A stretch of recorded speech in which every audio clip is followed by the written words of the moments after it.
Well, we were very excited to have you on, Martin, for this because I'm pretty sure you like the Alien movies or franchise, or at least the first one. Is that true? I do indeed, yeah. So have we started? Pretty much basically. Okay. We'll see how it goes. All right. Unstructured, remember, but we did warn you.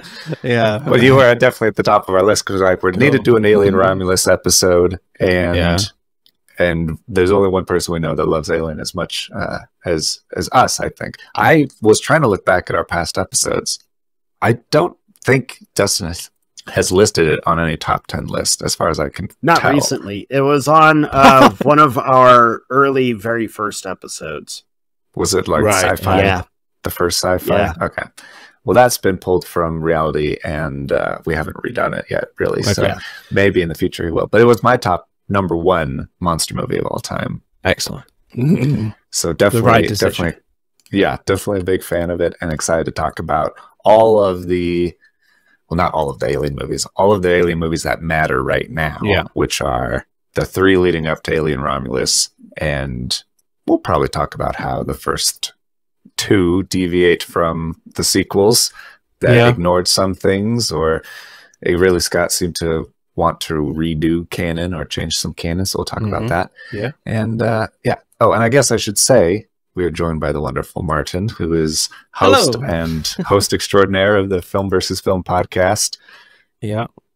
And so you have your guests watch 2 movies and put them up against each other to see which one is better. We decided to one-up you and make you watch 3 movies this week. Well, I managed to get 2 of those in. I rewatched Alien and Alien Covenant over the weekend.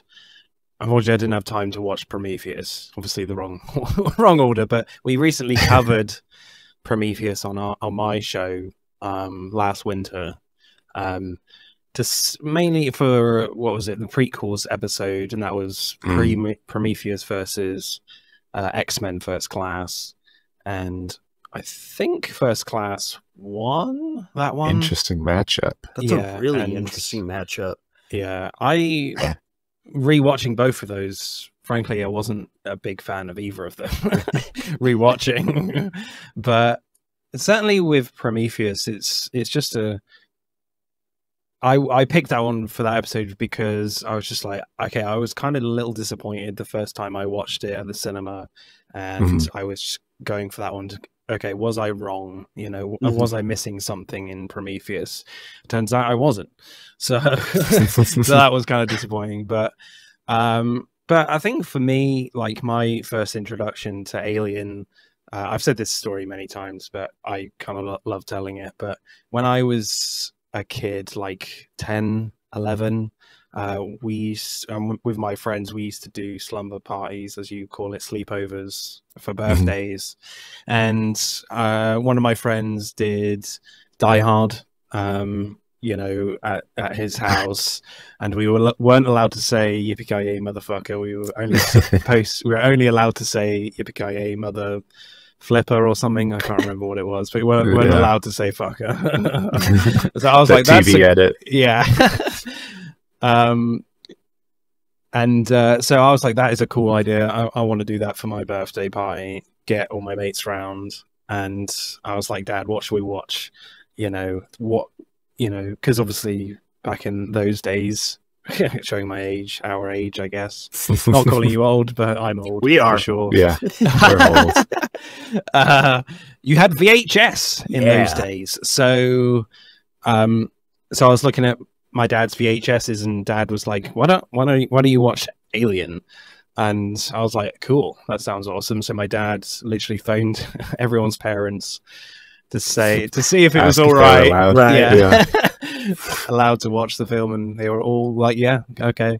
And I didn't know anything about this film at all. I just knew what the box looked like. I may have seen a poster, but I didn't know anything. I didn't know who Tom Selleck was. I didn't know who Sigourney Weaver was. I didn't know who Ian Holm was. I didn't know what an ectomorph looked like. I knew nothing. And I think a lot of my friends were in the same boat. And when my dad was explaining to everyone, yeah, this is a really great classic horror film from Ridley Scott. Obviously, everyone was like, "It was Ridley Scott from 1979."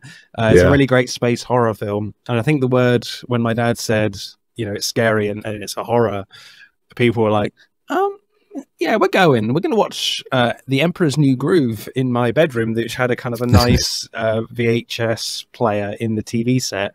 So they went and watched that. And apart from one friend, so I had one friend who stayed with me, with my dad, to watch Alien for the first time on kind of a grainy VHS, kind of like, frankly, the perfect way to see it. Yeah. Really. Yeah. It kind of increased that atmosphere of it. Not as clear and crisp and scarier. The same thing with like Halloween, you know, the grainier the better with those films, I say. And it was just an incredible, profound experience of just like eyes glued to the TV, you know, being there's a few scenes in Alien, I expect we'll talk about it, but where you're literally frozen in terror. Oh yeah. When you first watch it. And I you know, we're both on Instagram a lot, and when reviewers come up with when they review Alien, and for the first time, like watching it now, you know, it's not that good, it's kind of shonky and stuff. And I'm just like, yeah. And I'm like, that's because certainly in terms of sci-fi horror and horror, it's in the zeitgeist, it's in popular culture, we know what everything looks like. So and it's just really interesting how, unfortunately, like if you're going to try and watch films like this for the first time now, it's kind of hard to fully appreciate it. So I just really appreciate that I saw this film when I did. No it was just amazing.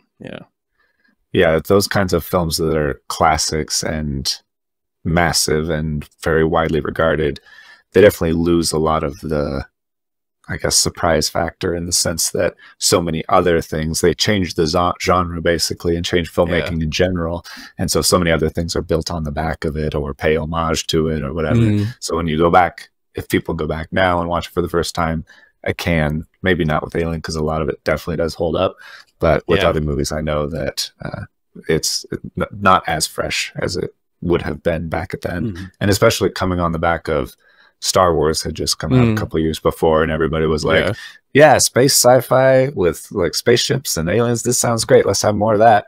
And then they put out Alien, which is really not like that in tone or any style at all.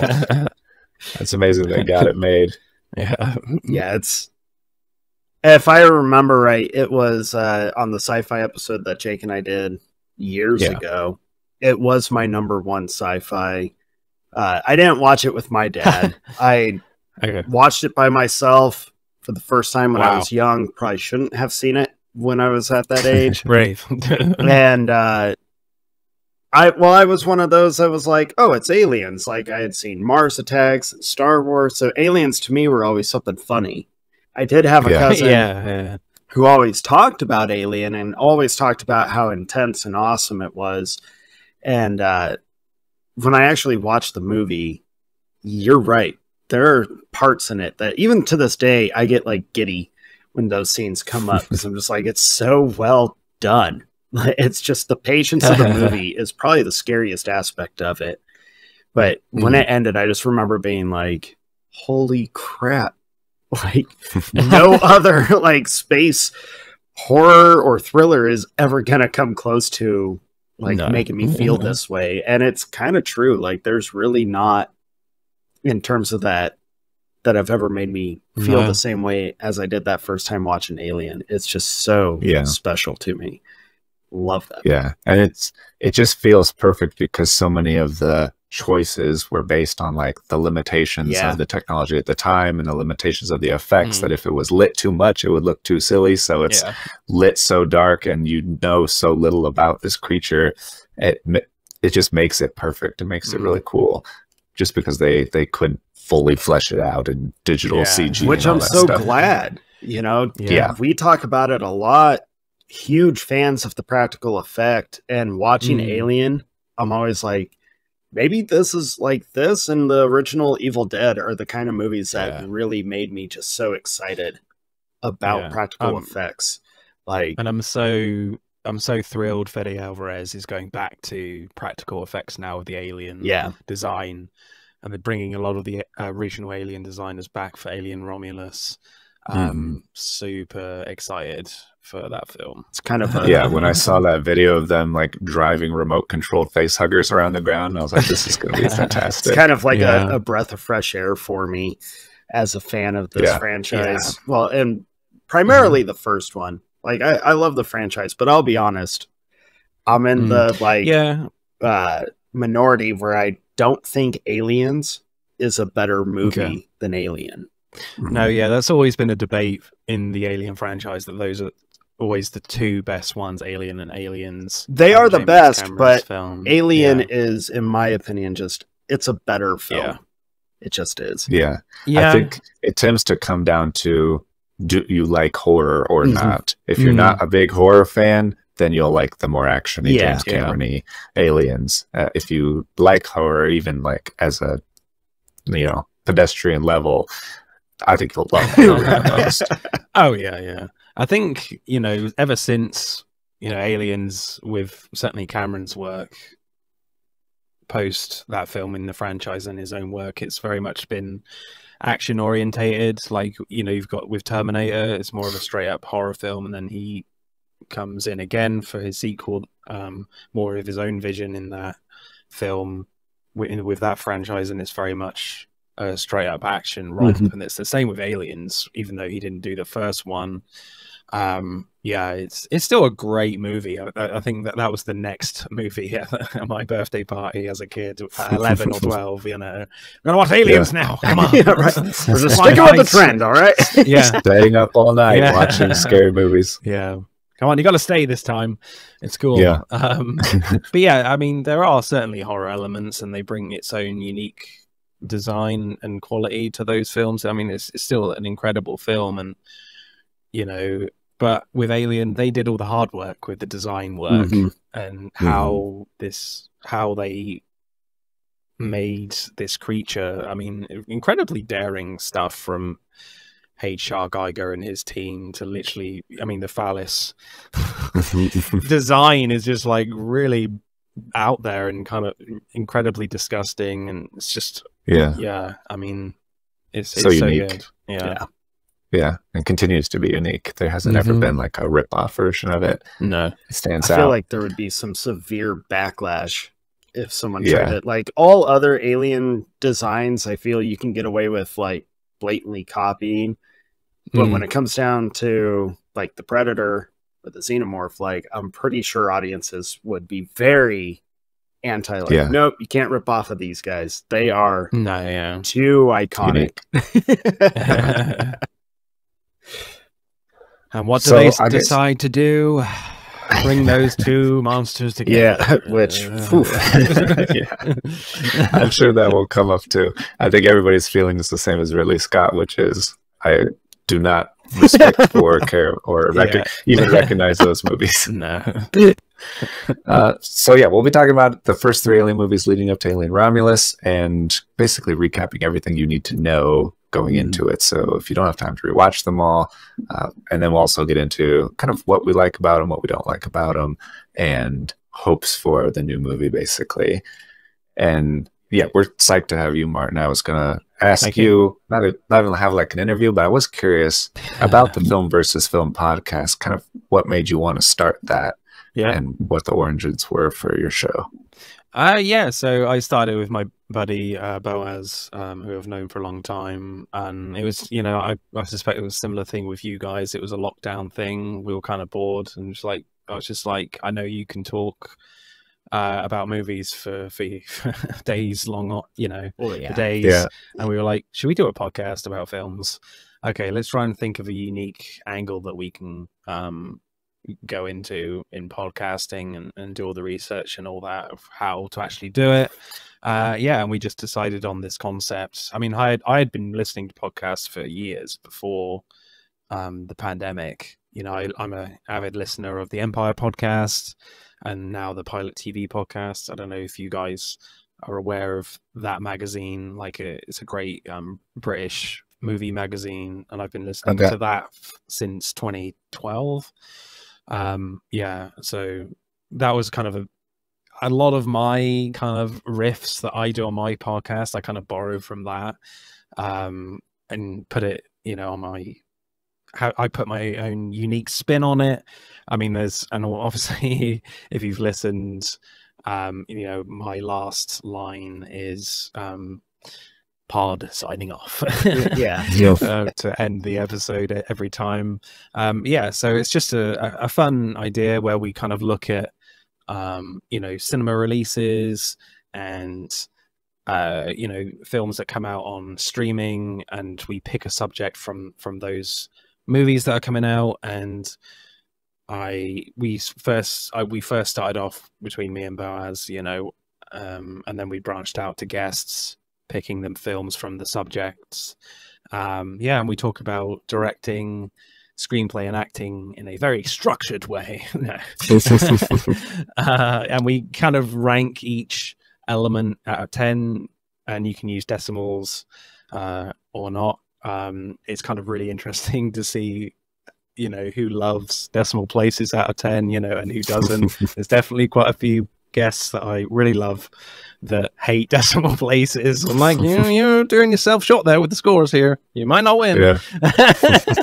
Which is always kind of fun to see. And we do like favorite shot, favorite line, favorite performance.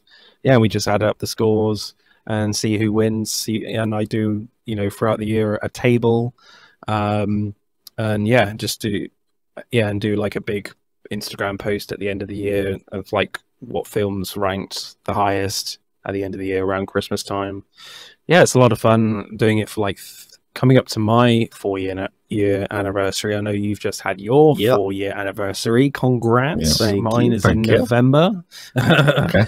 No idea what I'm going to do for that, but probably nothing. Just concentrate on banging out episodes. Keep tracking. Yeah. It's a lot of fun. And of course, you guys have come on a few times talking Martin Scorsese movies. And we talked Dune Part 2 as a spoiler special. Yeah, it's always fun talking to you guys. Likewise, man. Yeah, we have always loved it, and looking forward to the future for sure. Before we get into the actual, meat and potatoes of this, first of all, check out how much Dustin is losing by. Damn it! Oh, you're not doing so well this year. No, because fucking Jake's an asshole, and somehow.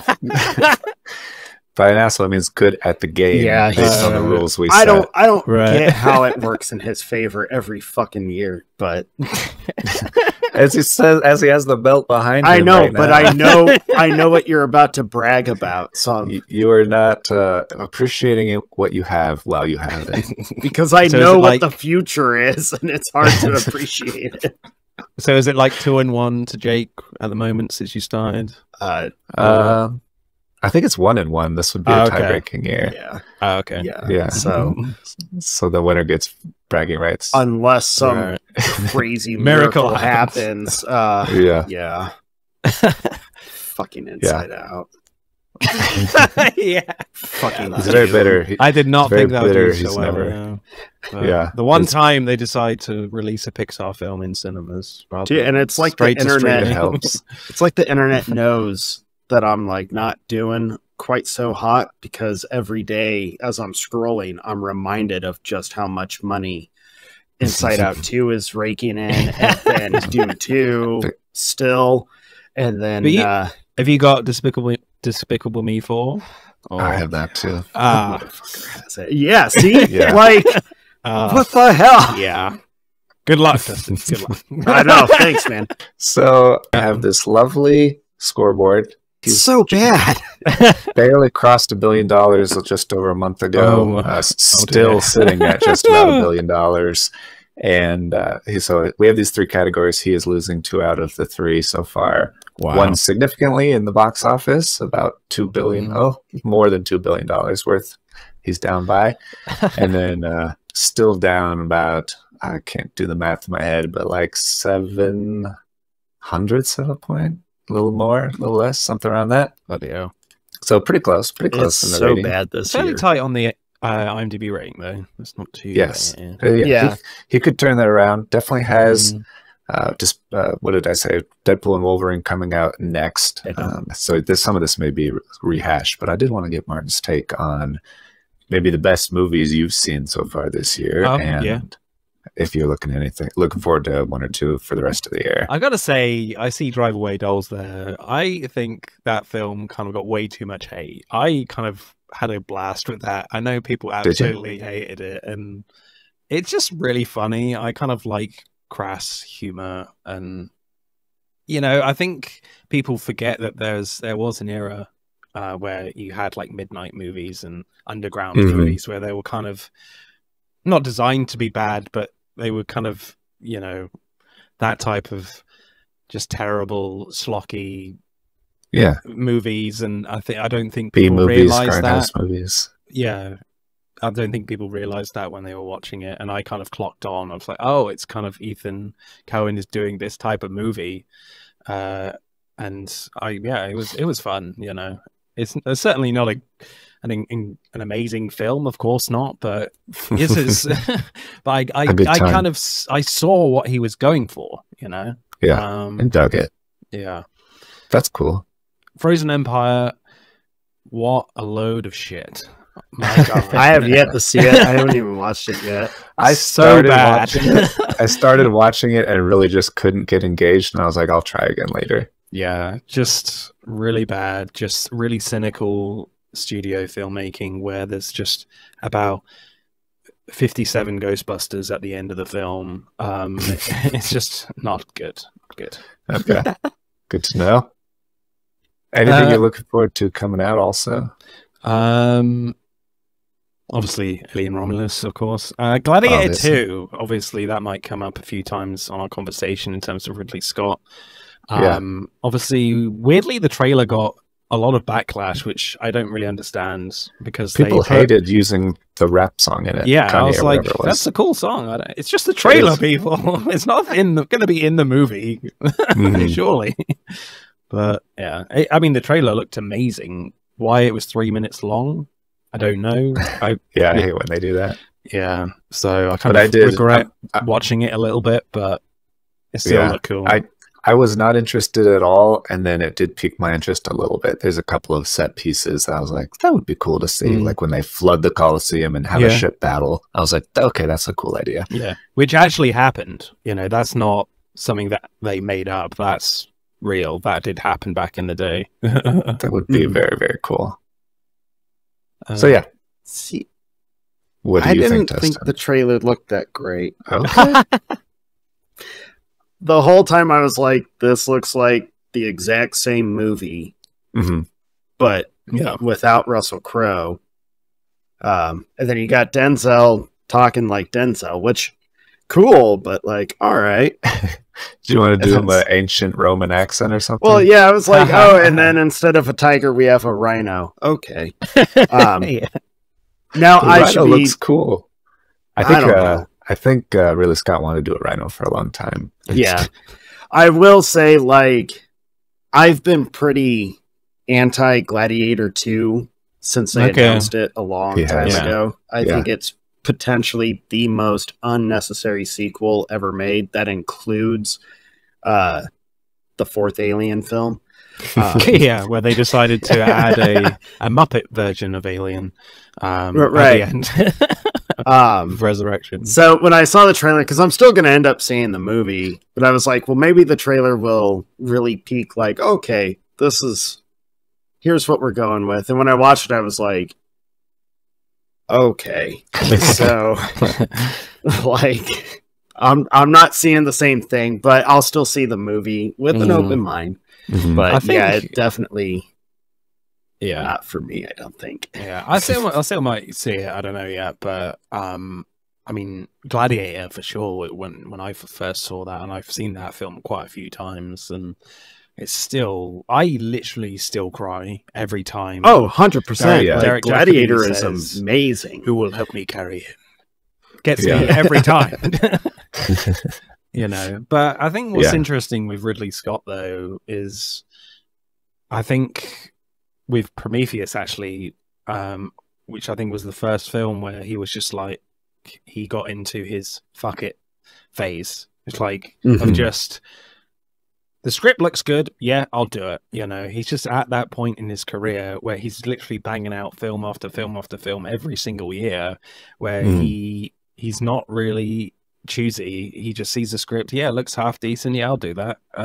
And it just feels like it's just a job for him, which kind of feels sad, in my opinion. That kind of ruins the joy of it. Yeah. I would get that impression as well, that he doesn't have as much protection over it as like his art, that he is trying really hard to make something really special. And I've seen from like interviews and things for like Blade Runner and other things that he seems to just kind of try to keep the movie moving and the production moving and make compromises to get the movie done and all that stuff.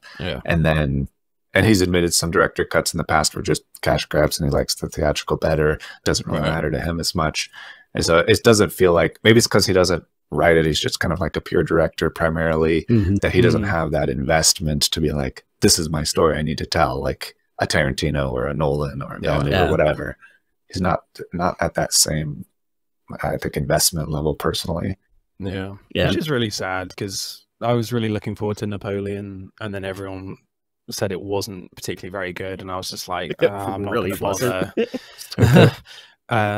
And it was interesting because he was just like, he was saying that kind of Joaquin Phoenix kind of changed how they were making it through his performance. So they were kind of rewriting it of how he was portraying Napoleon. So I feel like from that point of view that he was being more fluid in that kind of movie, and then it kind of didn't do particularly very well critically, and a lot of audiences didn't like it. But I mean, there are some good ones in his recent catalog of, you know, The Martian. Everyone loved The Martian. I think maybe that could be from a writing point of view, not necessarily from a directing point of view, because we know the guy can direct an incredible film. All his films look amazing. Let's be honest. Even if they're bad at the end of the film, they still look amazing.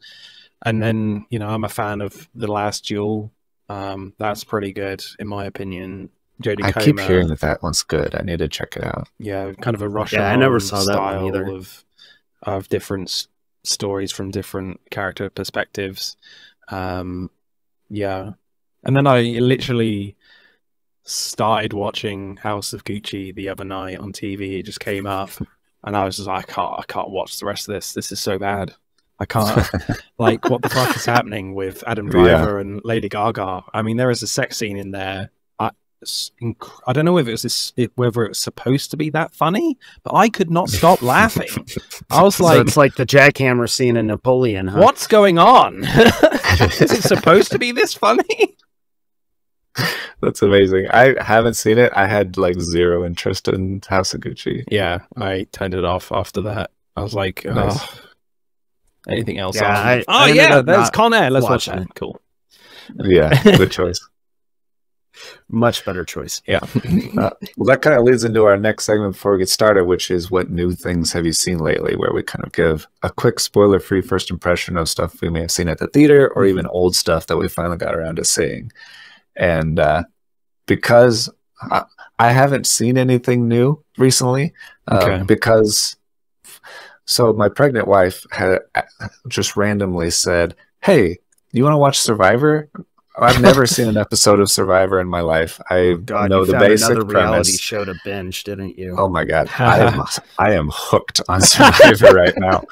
Like, I've just been watching it nonstop. We binged the most recent season, which I kind of feel like is a mistake, and it's season 46, so there's 46? A lot to binge. Yeah, they've been doing it for I think 20-something years. I guess they do 2 seasons a year, which is wild. Right. But I feel like doing the most recent one was probably not the best decision, because it's a way more complicated, like, rules and everything is very, very complicated, and I'm sure that they added in new rules over time and made adjustments and made things, so it was very complicated. We're like Googling, like, someone just said this, what does that mean? Like, what is why is this old player now sitting there randomly quietly? And we're like, what is the jury and all of this stuff? So it's very interesting and very cool. And we're going to go back to the first season now. So if you like Survivor, I'm now a huge Survivor head. and I haven't had time to watch anything else. Have you seen anything new, Dustin? I've only seen one new thing. I went and saw Longlegs.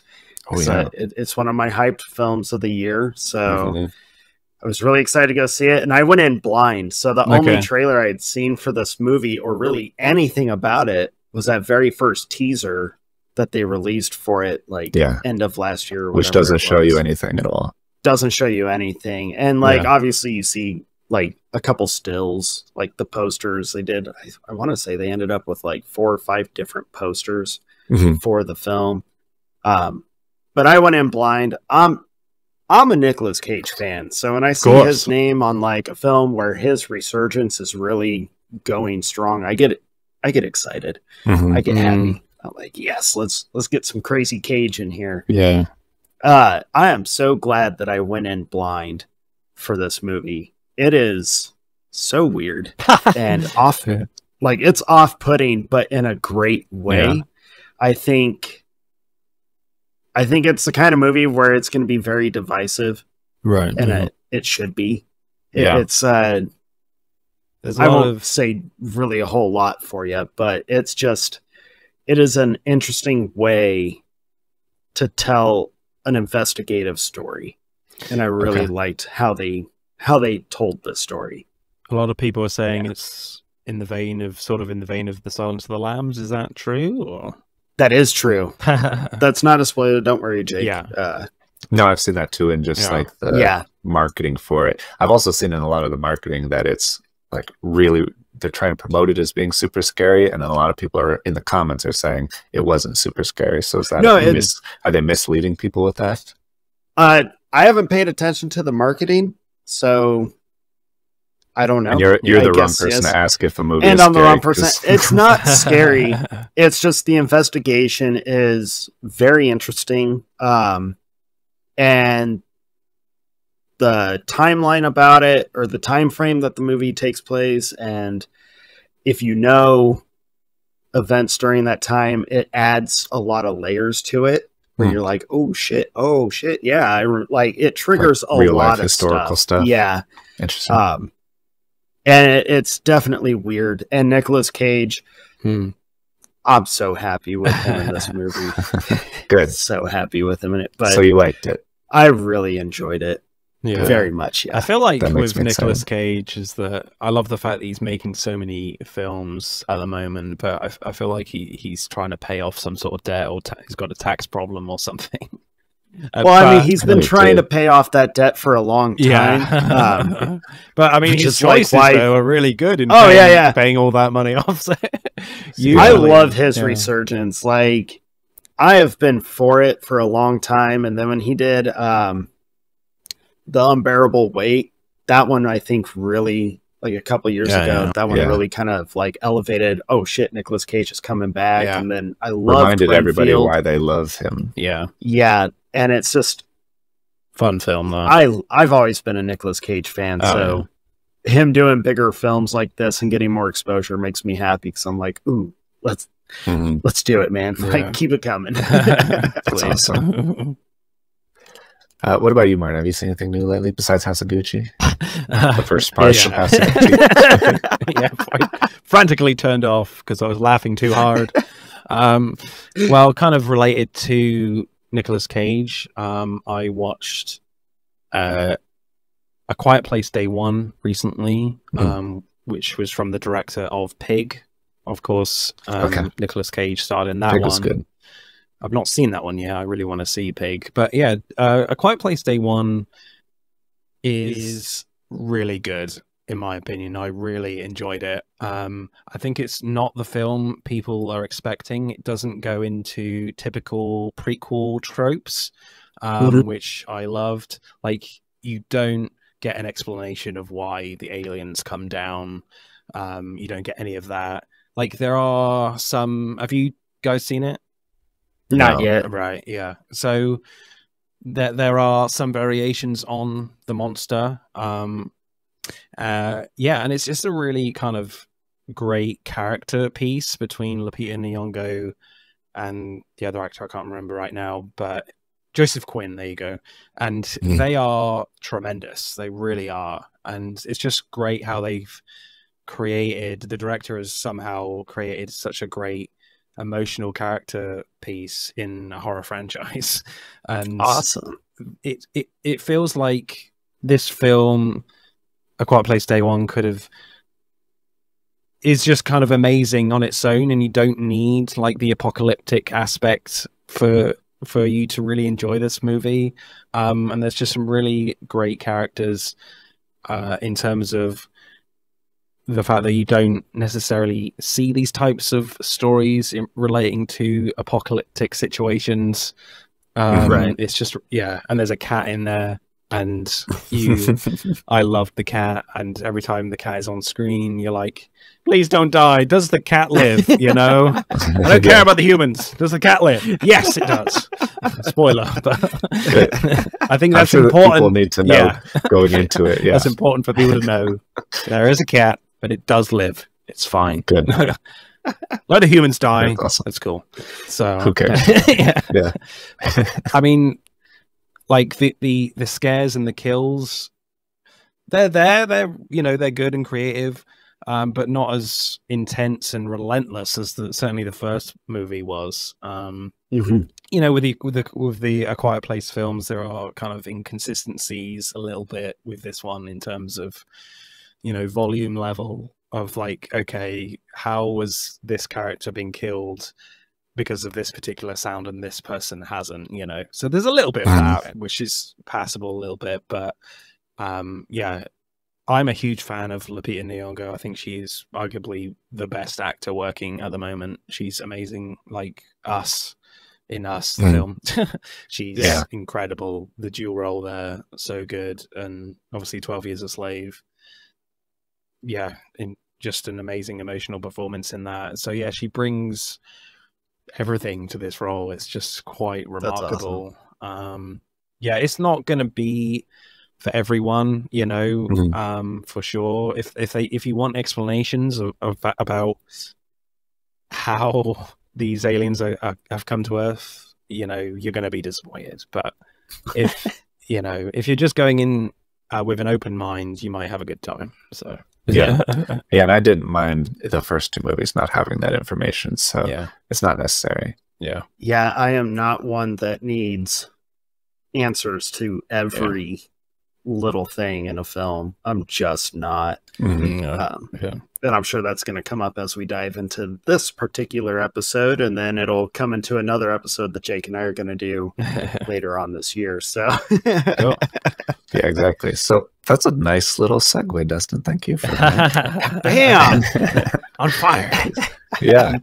So let's get into the first three Alien movies as far as the chronology goes: Prometheus, Covenant, and Alien.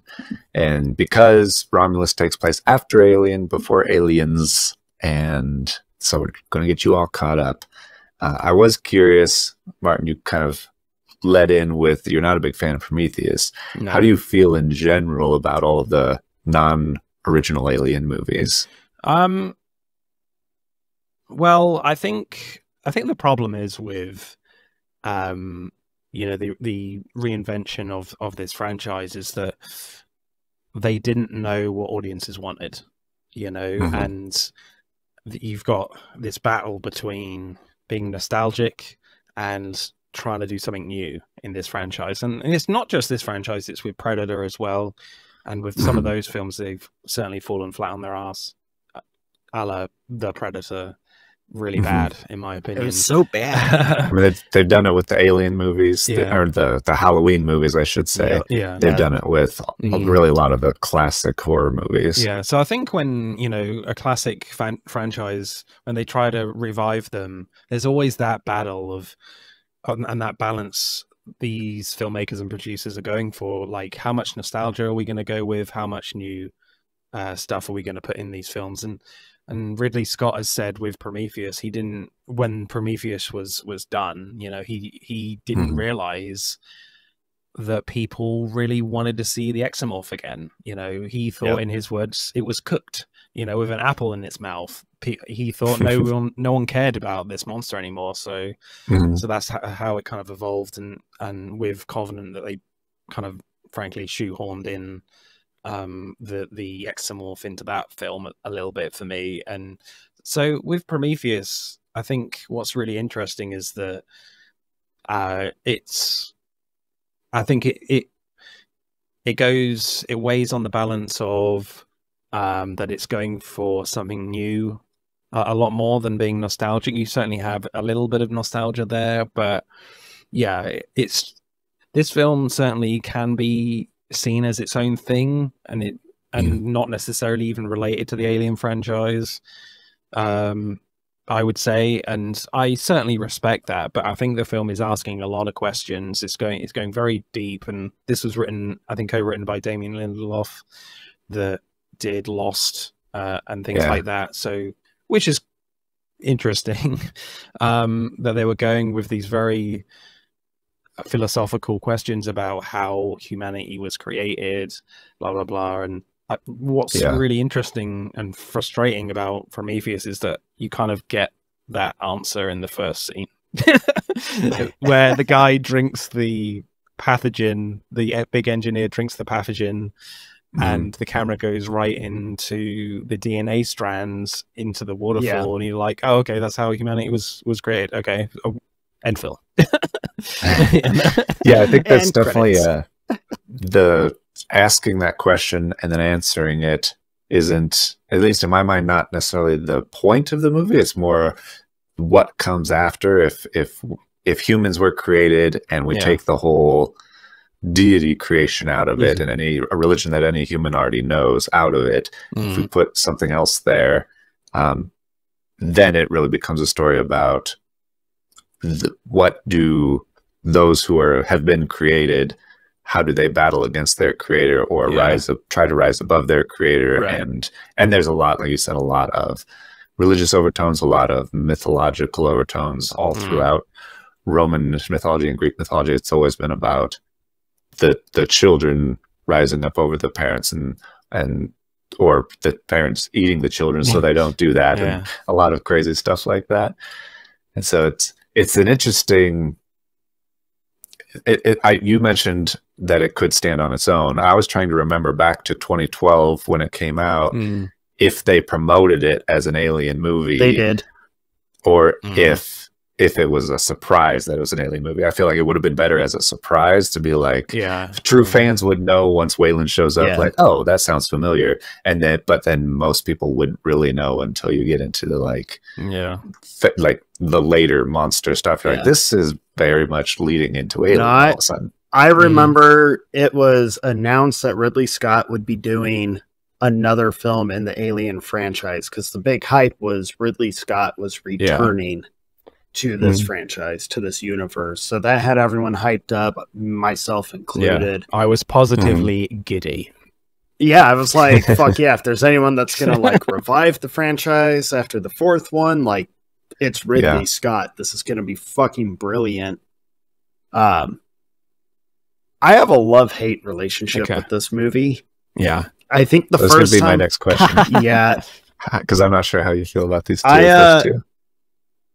I feel like every time I watch Prometheus up to now, I still feel the same way like I did the first time I saw Phantom Menace in the theater, where you're like, this is wrong, but maybe I'm missing something. So you just keep rewatching it to find like, oh, there it is. All right, now I'm like, oh, it feels like this. Like you feel like you should love it. Yeah, I think its weakness is the fact that it is in the Alien universe. I think they should have completely omitted all connection to it. It never should have been a part of the universe. If it was just a film about humanity searching out the creation origins and finding these engineers or whatever, would have been a stronger and much more interesting film.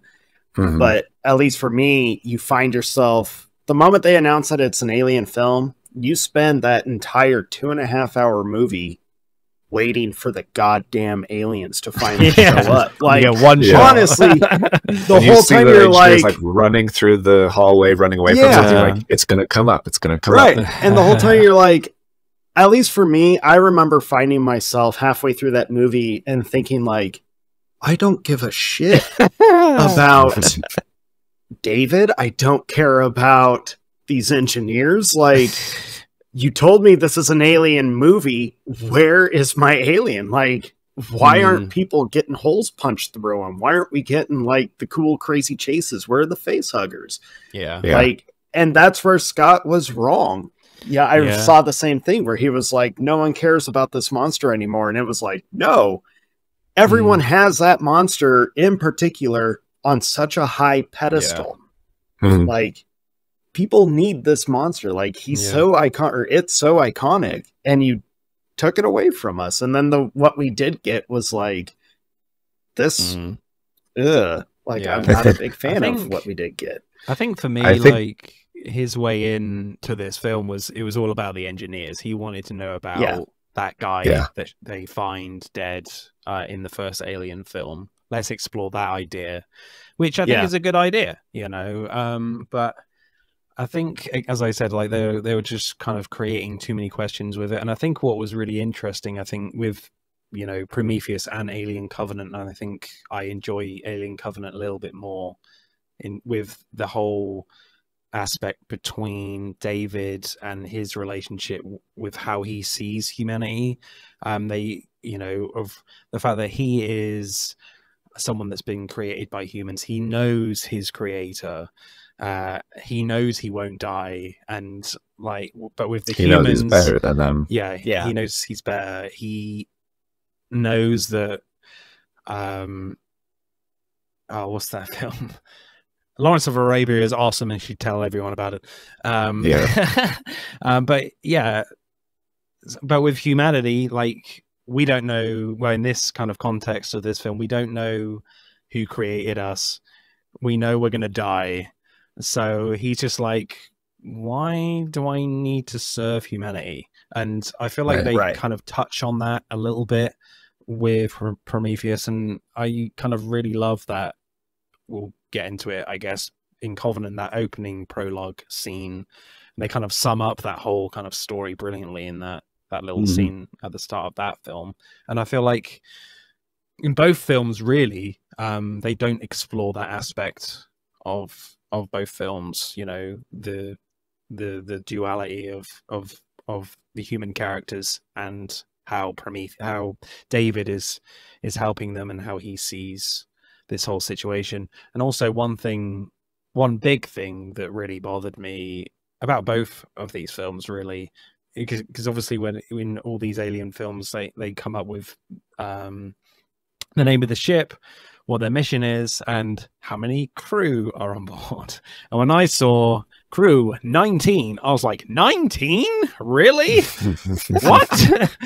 You know, in the first Alien, there's like 5, you know, that's it. And you have time to hang out with these characters, whereas with this, there are so many kills where I was like, this is a cool kill, but I have no idea who died. You know? You're not as emotionally connected to any of these people who are sent on this mission.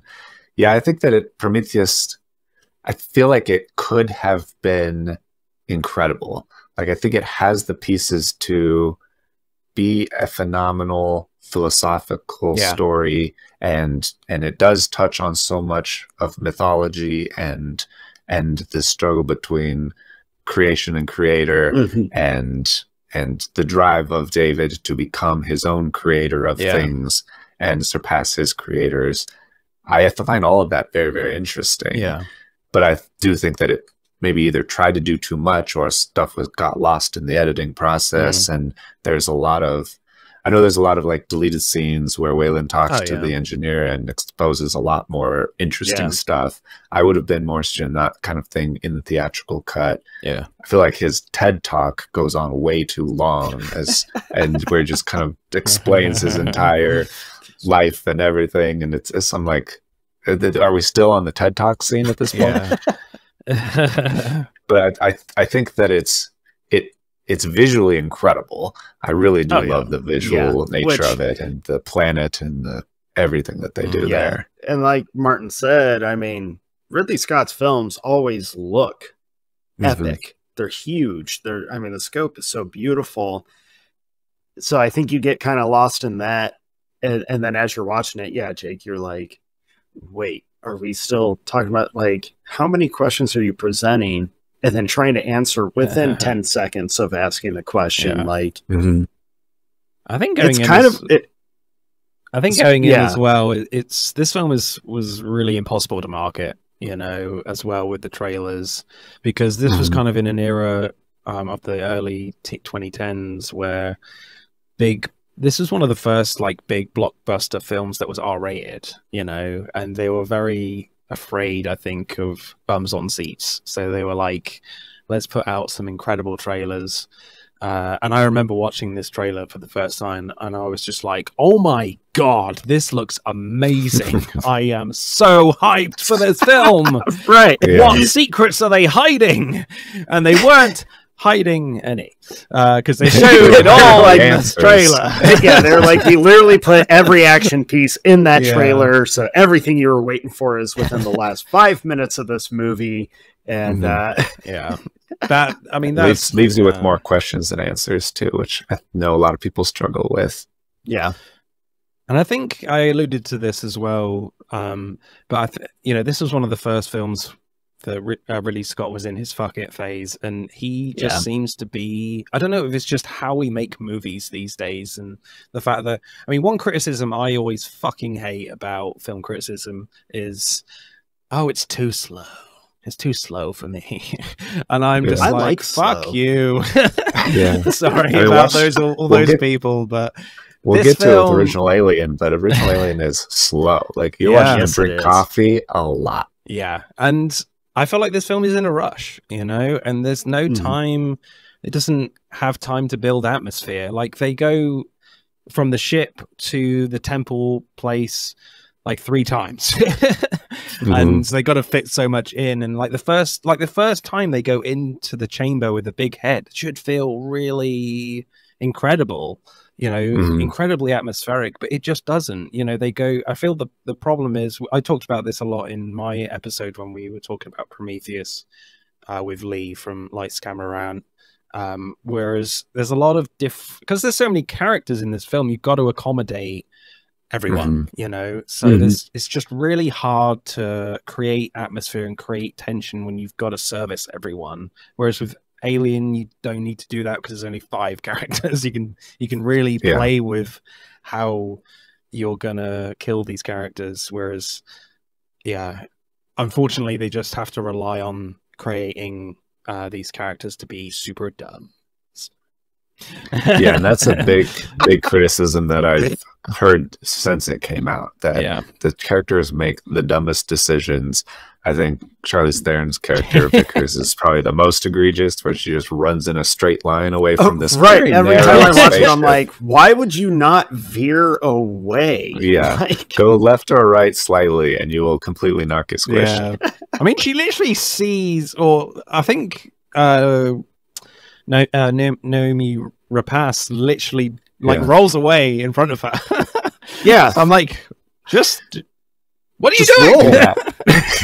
She rewatching it, she literally just lays on her back. It's like something that you'd see Scary Movie spoof, where she just lays there screaming, has time to take a breath, scream again, and then take another breath. Like, you literally would survive. Just get the fuck out of the way. Like, it's just so disappointing. Come on, Charlize, you're smarter than this. Yeah, that's the thing. She feels like I don't know, a smart character feels like a stretch, but she felt like a really interesting character in this film. Like, she has a really interesting relationship with Wayland, and being her father. She, you know, she's like completely set up in the ship. She's got private quarters that are cut off from everything else, and she is very like special, it seems like. She's the one in charge, not of the mission, but she has final say of what they do. You know, Idris Elba huge pull is kind of the captain, and he controls the ship, and you've got Naomi Rapace and Logan Marshall Green like running the science mission. So Wayland says they're in charge because they're like the reason that they're there, basically. Yeah. But yeah, Charlize Theron, though, because she represents the money, you know, she represents the company. She has final say of like how, if there is a critical decision, she has to make it. $1 trillion is kind of a big deal. Yeah. Yeah. Maybe not in 2093. We'll see how inflation goes. But I feel like even then, man, it's still it's probably a lot. Sounds like a lot. Yeah. And also Sean Harris, like, he's the guy that tracks all the tunnels when they first go in, and I feel like he's so wasted. Yeah, he's such a great actor. Such a great actor. Voice. I love. And rocks. They make him like bitch about a couple things, get lost, and then they're like, "Okay, that's it for you." And you're just, wait, why? He's so good. Yeah, so it's just really frustrating that he kind of maps out all the tunnels and then gets lost in the chamber. But yeah, I love him as the villain in Rogue Nation and Fallout. Oh yeah. But yeah, him and the other guy, who are like the stoner engineers, I guess. Yeah, right. Like taking hits, taking hits of stuff in their ventilators and their suits, and then they make very dumb decisions playing with what is essentially a space cobra that you've never seen before, and or a vagina snake. My finger in its face. Yeah, there's a lot of Alien is full of anatomy references to things, so vagina snake is a good call there. It is, yeah. Yeah, so I mean, it was fun watching them die. You know, that was cool. You know, the way the snake breaks the guy's arm and goes right through his throat. So there's some gnarly kills there. Yeah, the way they cut the snake and you see the acid for the first time as it like melts his helmet onto his face is pretty sick. Yeah. What I will say is with the whole concept of these vases with the pathogen, I really like how they portrayed the fact that when it gets inside you, it can mutate you into the way it wants, you know. So it either kills you or mutates you. So, you know, with the vagina snake, it's just like, I guess it's just infected some little worms and then, created one of these snakes. And I, you know, really like how they used, Sean Harris when he turns into, you know, a freaky Spider-Man and like takes out a load of nobodies, security guys who have no idea who they are. But that sequence was really cool as well. You know, that's a fun sequence. To have like an infected human monsters of space zombie kind of thing, that was definitely new. So I like how they're very like really creative with how they were using, you know, this pathogen. Yeah, and I like the pathogen a lot. I like the lore of it. I think I'm more forgiving of Prometheus than most people. I do think it would have been better if it wasn't marketed as an alien movie and it was kind of revealed like Split or something. You're like, oh shit, this is part of a large universe. Right. That would have been cool. But I do like the lore and the introducing the engineers and how they have this pathogen that can like basically accelerate evolution, and then but it's also unpredictable. It's kind of an agent of chaos that it does different things to different people or in different situations, different creatures even. It's kind of like Pandora's box that they open on the planet, and once it's out, it's just out, and it'll just wreak havoc in various ways. And so, for it to get into different people or introduced into different ways is very, very interesting, I think. And then to have David find it and basically sneakily freeze it and take it back for testing, and then just start testing it on his crewmates without letting them know by getting what's his name, Logan Marshall Green, to drink it. It's very kind of nefarious. Aliens known for nefarious androids. So I don't think it was necessarily a surprise to anyone that David goes off the rails. No. But I think that the way he is so interested in the pathogen and evolving it to his needs is very interesting. I think it's kind of what I got out of it, this and Covenant, are when the engineers are using this pathogen, they are doing it with limited scope and intention, and it does seem more controlled. And we don't know much about them, but they could be maybe more of a moral-based race of creatures. And so if they do that, then they can help these planets grow and use it for good and all that kind of stuff.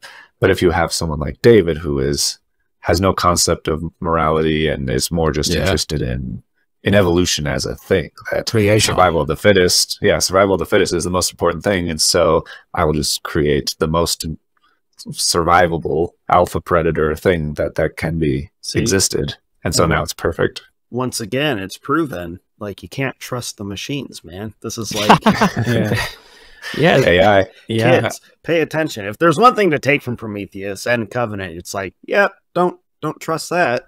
Nope. They don't have humanity's best interest at heart. No, they don't. I mean, that's what's really interesting with the kind of eventually with what the engineer's mindset is, the fact that no, this is way too dangerous. We've made a mistake in creating humanity, so let's destroy what we got and start again. You know, that was the whole plan in the end, with a load of their engineers being infected and being killed through their own creation.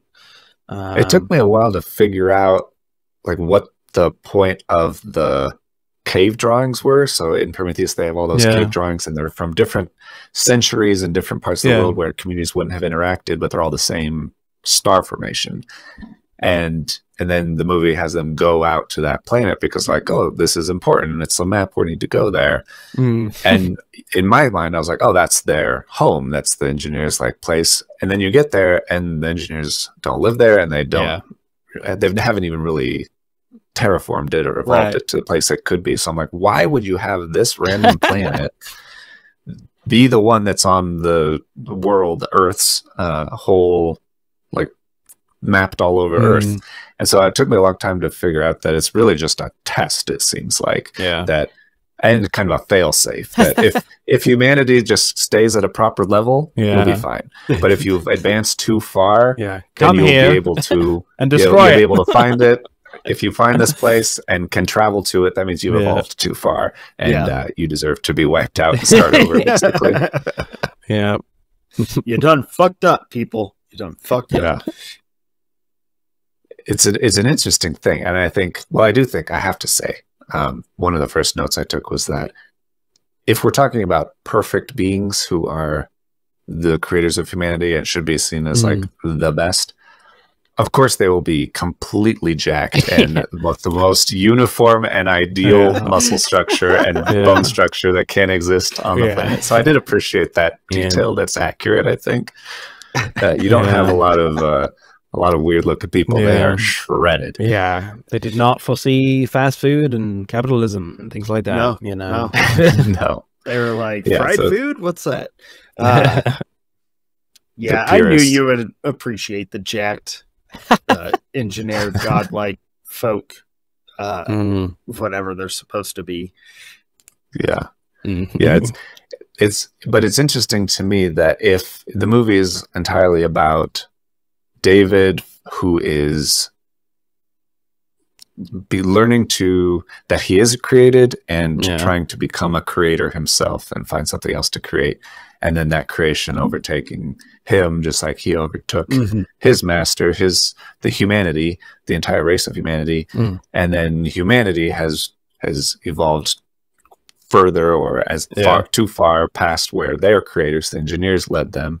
It makes me think or wonder, are the engineers still out there, number one, and number two, who created the engineers, and did the engineers evolve to a level above their creator and overthrow them, and it can just go back and back and back.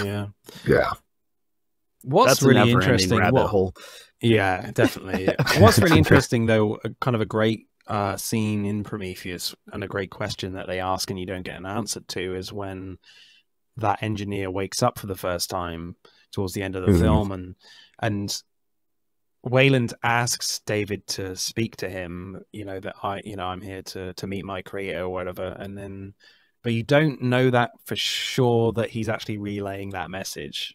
because we know David at this point has become a little nefarious and kind of has his own goals. He's unreliable. So you never know what he actually says to the engineer in this language. And then obviously he just kind of kills them both. So obviously he didn't, you know, whatever he said, he didn't like it. And it's kind of, really interesting with what you're saying and the fact that he just takes one look at David and just rips his head off. It's like, no, you are an abomination. What the fuck are you? Right. You're not human. Yeah. The engineers get it. Yeah. He gets pissed pretty fast. But Robots I think if I was asleep... Come on. It's true. It is true. I think if I was asleep for centuries and then I was woken up by this race that I told not to come here, I'd be pretty pissed too. And they literally just made an artificial version of my own creation. What the hell's all that about? It's like a copy of a copy of a copy. Yeah, I do like in that engineer discussion scene with Wayland, though, the thematic references to Blade Runner, that Wayland is like, I want to see my creator, find who that is, and also I want you to give me more life. And that's the whole one of the best parts of Blade Runner.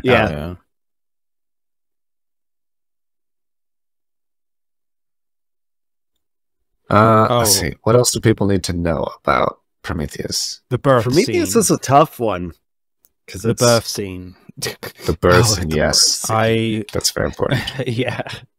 I had just come back from my third date from a girl I'm seeing, and she literally, I spoke about, I'm going to talk to the movie boners about, the Alien films, and she doesn't know much about, horror films, hates them.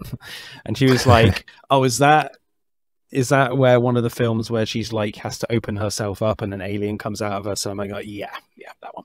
Exactly. It's a whole scene about it. Yeah. What Ridley Scott does well, though, in terms of the direction, I kind of had a moan about he just kind of rushes through this film a little bit, but man, he can do intense. He can really do intense scenes, and this is by far the most intense scene here, and they use practical effects. Yes, there's some CGI in the more wider stuff, but yeah, man, when I first saw that, I was like, whoa, edge of your seat stuff with that. And Noomi Rapace is incredible in that scene. I think she said in an interview, like, no acting required. It's really good. Yeah, she's always, my introduction to her was when she did the Girl with the Dragon Tattoo trilogy, like the original trilogy. She's just so good. She's so intense, and I like her the most. Her and Michael Fassbender are the strength. In Prometheus. And that birthing scene, her, like, the close-ups of her frantic, just trying to get this thing out, and then stapled her gut back up, it might be the best scene in the movie, like you said, Martin, where it's like, that's intensity. That's the kind of stuff that I think the majority of audiences, if you're not going to give us, like, the alien, you got to give us intensity. And the movie lacks a lot on both, but that scene in particular is like, I like how claustrophobic it feels. I like the close-ups and the frantic cuts during it. And her performance is just a cherry on top. I think what's really interesting about both these films, they're not Covenant as well, is that they're not overall like amazing films. I think they're just kind of really 3-star movies if you're going to rate them. Overall, they're not amazing story-wise, but they have lots of great little moments in them where you're like, wow, that was awesome. And certainly the more intense they are in both of them, that's where the film is at its strength right now, and I would, with both of these films, I would happily rewatch them for those particular scenes, because there's really cool stuff in both of these. They're not bad films, they're really not, but there's some really well constructed scenes. Makes it worth your time overall. And I think one disappointing one is that, again, maybe studio interference, or I don't know, but like they tease kind of the fight between like the engineer and Shaw at the end. I know it's, you know, going in, it's more of a like you're going in, you want that classic cat and mouse stuff which you get from the Alien films, the Alien first one and Aliens as well, and Predator movies. And that's kind of the big problem with, as we were saying at the start of the show, about what do people want from these films, you know, and how do people want to watch these movies? Do we want more classic horror tropes of suspense and tension, or do we really want to create something new and explore that? And with both of them, they're stuck in between, and this is kind of a prime example at the end where there's really a nothing fight between the engineer and Nimura Rapace. Yes, they're very overly matched, but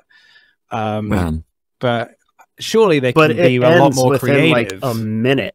Yeah, surely they can be creative in trying to create something like that with what we want, you know, what we love from these films. I do laugh every time with that ending, though. And maybe you guys will agree with me, because I'm with you, Martin. Like when the engineer is running into the ship, turning it open to get to her, it's like, here we go. Like, how is she going to survive this? It's going to be nuts. Let's go epic. And Come on, Ridley. As you're asking, like, wondering, how is she going to get out of this? She gets out of it and it's over. And you're like, oh, that was cool. But what makes me laugh is when the giant, like, face hugger for the engineer shows up and it opens wide and starts whipping at it. It reminds me of the original Jumanji every time when the giant man-eating plant opens up. And I could see that. Every time I'm like, I just can't take this scene seriously. Takes the cop's car, yeah. Every time I'm like, that might be the worst decision they made in this movie right there. I just expect that weird sound to be like, raw, you know. Not to completely ruin Prometheus for you guys, but I'm always going to think of that now. Right? Like, you can't help. You can't help it. Like, where's Robin Williams with the saber to come by and like poke the guy's eye out. Yeah, right. Her poor daughter. Alien daughter. Yeah, that motherhood is certainly a strong theme. I mean, it's a big, and I think you have to tie it in with Prometheus when it's about the creation of humanity or creating people. Women are constantly creating people. My wife's creating a person right now. She's upstairs working on it, and it's great. Congratulations, by the way. Thank you. Bun in the oven. So that cutting out the alien scene and giving birth basically to that alien is certainly very intense and ties back mostly into the original Alien for that reason. That motherhood angle is a big one throughout this series. And you can feel like a producer is in the ear of Ridley Scott saying, can we make the alien that comes out of the engineer's chest look a little bit like an Exmorph, please? The differences between them and there's a lot of like names for them that I haven't quite grasped, and I think I know more about the Covenant ones with the nanomorph and whatever the other one is. But yeah, there's definitely a lot of.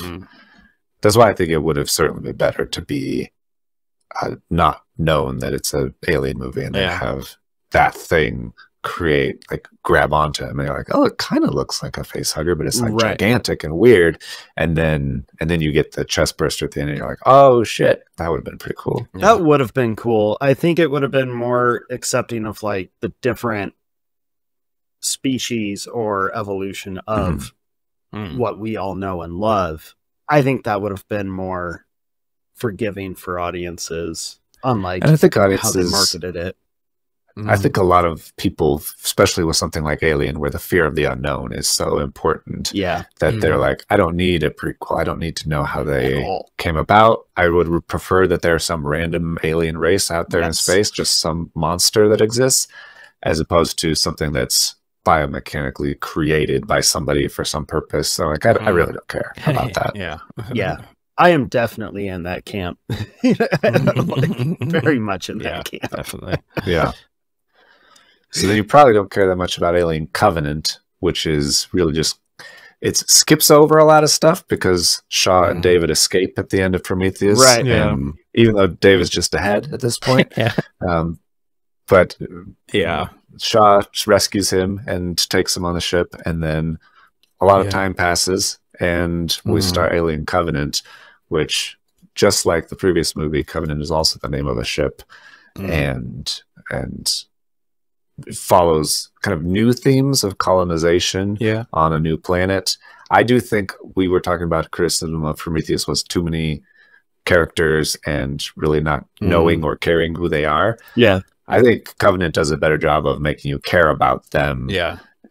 Even if though there are still a lot of people. Still 15 though. It comes up 15. I'm like, come on. It's the new standard. Yeah. Just but wipe being out a colonization, just do it right out the gate. Being a colonization mission, Yeah.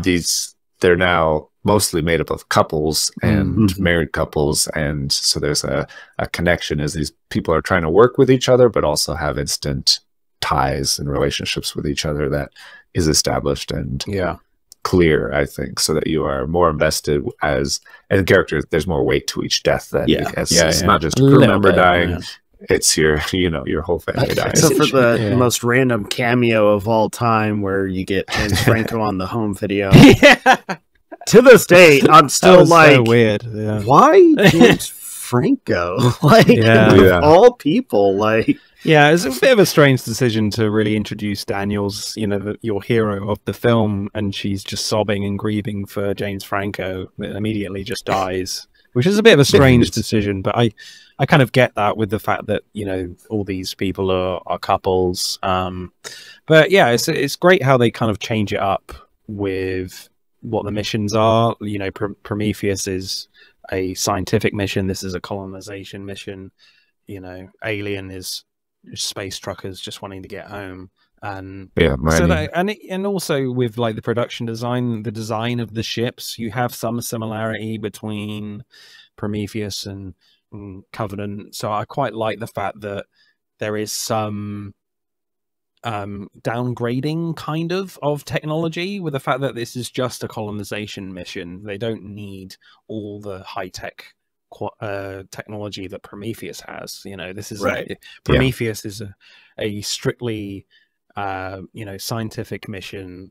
Like Wayland is putting all his eggs in one basket in this, whereas funded by him, so they have the best of the best technology. So I kind of like that kind of decision there, that because these are prequels, so there's always going to be that question from casual audiences of like, why is the technology so good in a prequel to Alien when we're building up to 1979 technology, whereas we're kind of, so I think they do it quite in a clever way in terms of the story. They're kind of downgrading the tech on purpose, whereas I kind of see it as with Alien in terms of the technology, like it's just a big shipping tanker, really. You're not going to have high-tech quality technology on a shipping tanker. I don't know. I've not really been on one, but that's how I kind of see it. Whereas you look at like the Prometheus, that, the ISS or something, these deep sea diving vessels, incredibly high-tech. So I kind of, the vehicles fit the purpose of the missions. So yeah, especially if you have Vickers, basically a C-suite executive on board, daughter of Wayland. She will be they will have the best of the best in the first movie for sure. Yeah, that makes total sense. And I like the cast a lot in Alien Covenant, in particular. Billy Crudup, Billy Crudup especially, because he's just always good in everything. And Danny McBride, less so. He did try to ruin the Halloween franchise. Not try, Jake. He did ruin the Halloween franchise. There was no try. He straight up destroyed it. The franchise had a lot of terrible things, but he did try to end it, and that's not good. Don't do that, Danny McBride. And so before that, he did try to hop on board another famous 1970s horror franchise by being Tennessee, the cocky pilot on this movie. He does a decent job in this. I will give him that credit. He does a decent job. I do remember being like, oh, Danny McBride's like stepping out of the comedy world and doing more serious stuff. And then he still cracks the same sarcastic jokes. And you're like, oh, so we're toe dipping into different things. And then he destroyed Halloween. So,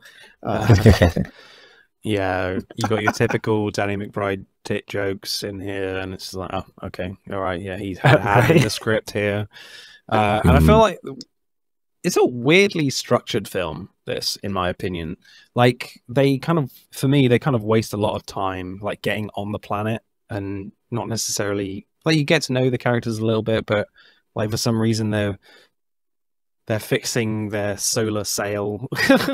I'm like, do we really need this? Let's get on the planet. Come on, you know, let's get going. And I feel like the film only really gets going like an hour into the movie. And, you know, it's just, structurally frustrating with the fact that where you have like, you know, Tennessee and Daniels, they kind of get back to the ship very late on in the film, and then you kind of have your typical alien sequences to end your movie. Again, it kind of just feels very tacked on, but that's again very much an example of really the studio kind of learning too late about what people want, and it's really stuck between being an alien film of you having the cat and mouse incredible suspenseful stuff in Alien and being a Prometheus sequel at the same time. And I feel like it's 2/3 Prometheus sequel and last third Alien prequel, you know? Right. Yeah. I think they do try to bridge the gap between the styles where there is a lot of Prometheus follow-on with answering the questions everybody's upset about not getting and fill in as much gaps as they can or feel like they need to. And then also adding back in more of the alien horror elements, and there's a lot of great violence. The kills in Covenant are fantastic. Like, it does feel much more like original Alien, where there's just blood and chest bursting and back bursting, and it is very satisfying in that sense. That you're like, cool. This is kind of more what I missed from the first one, and so I think I personally like Covenant a little better than Prometheus. For that reason in particular, I was like, okay, we're getting closer to what we should be having here. I remember when we saw Covenant, so Jake, his wife, and I, we went and saw Covenant, and I remember your wife was, you know, Christy was like kind of nervous to watch it with us. I was stoked to watch people, you know, have their chest burst open, and I wanted to see what I missed in Prometheus, and I got, for the most part, what I had missed. I enjoy Covenant more than Prometheus because of that fact. Yeah, I'm with you guys where you're like, this should have been what we had previously. I like the David stuff. I like some of it. I can respect him for trying to bridge that gap between the two. Let me do the But it does kind of crack me up the first time you see David where he's wearing like the shroud and he's like, yeah, that's cool, in control of the whatever it's called, you know, the little mini alien and Nanomorph. Like, yeah. I'm always like, I like that kind of stuff is so unnecessary. David never. That's a continuity like drop to me where David doesn't strike me as someone that's gonna be rugged even on this planet. Like, he's a very stylish guy, you know. I mean, he idolizes Peter O'Toole, so why he's growing his hair out, I don't know. Right. Like, when he has scissors anyway, maybe he's just biding his time. I don't know. It's a style choice to turn up. Right. Yeah, it's definitely interesting. It feels like, because you're not quite sure what the limits of David are as a android. Yeah. That everybody has said he can't die, which you assume means he can't age, but you're kind of surprised that his hair grows, and it's more of a functioning, living body in that sense. Or maybe it's just done so that people don't think it's weird that his hair never grows. Yeah. I think they touch on that in Prometheus. They're like, why are you wearing a helmet, dude? You don't need to wear a helmet. You don't breathe air. Yeah. And he's like, you would feel awkward if I wasn't wearing a helmet. It would be too weird. So, but see, I feel like they should have had him stay very clean cut and stay very David because of that reason. Yeah, because then it wouldn't feel so obvious when it reveals that, oh no, it's David at the end. Which is definitely a script reason that they're like, he needs to be different than Walter, but also the same as Walter. I mean, their fight that let's they have face is it, really not to jump, cool. Yeah, you know, not to jump that cool. far ahead, but let's face it, the twist is like the most I feel like everyone knew that. Because you don't see the end of the fight. Right, you're like, that, literally way to cut it right there, guys. Literally the last shot of them fighting is David trying to grab the knife. Yeah. You know, that's the last shot of that fight. The fight itself is really cool, really brutal, and you can really feel their strength, but yeah, come on. Don't end but there's it like no that. shock. Don't make it so obvious that not to jump so far ahead. David. But going back.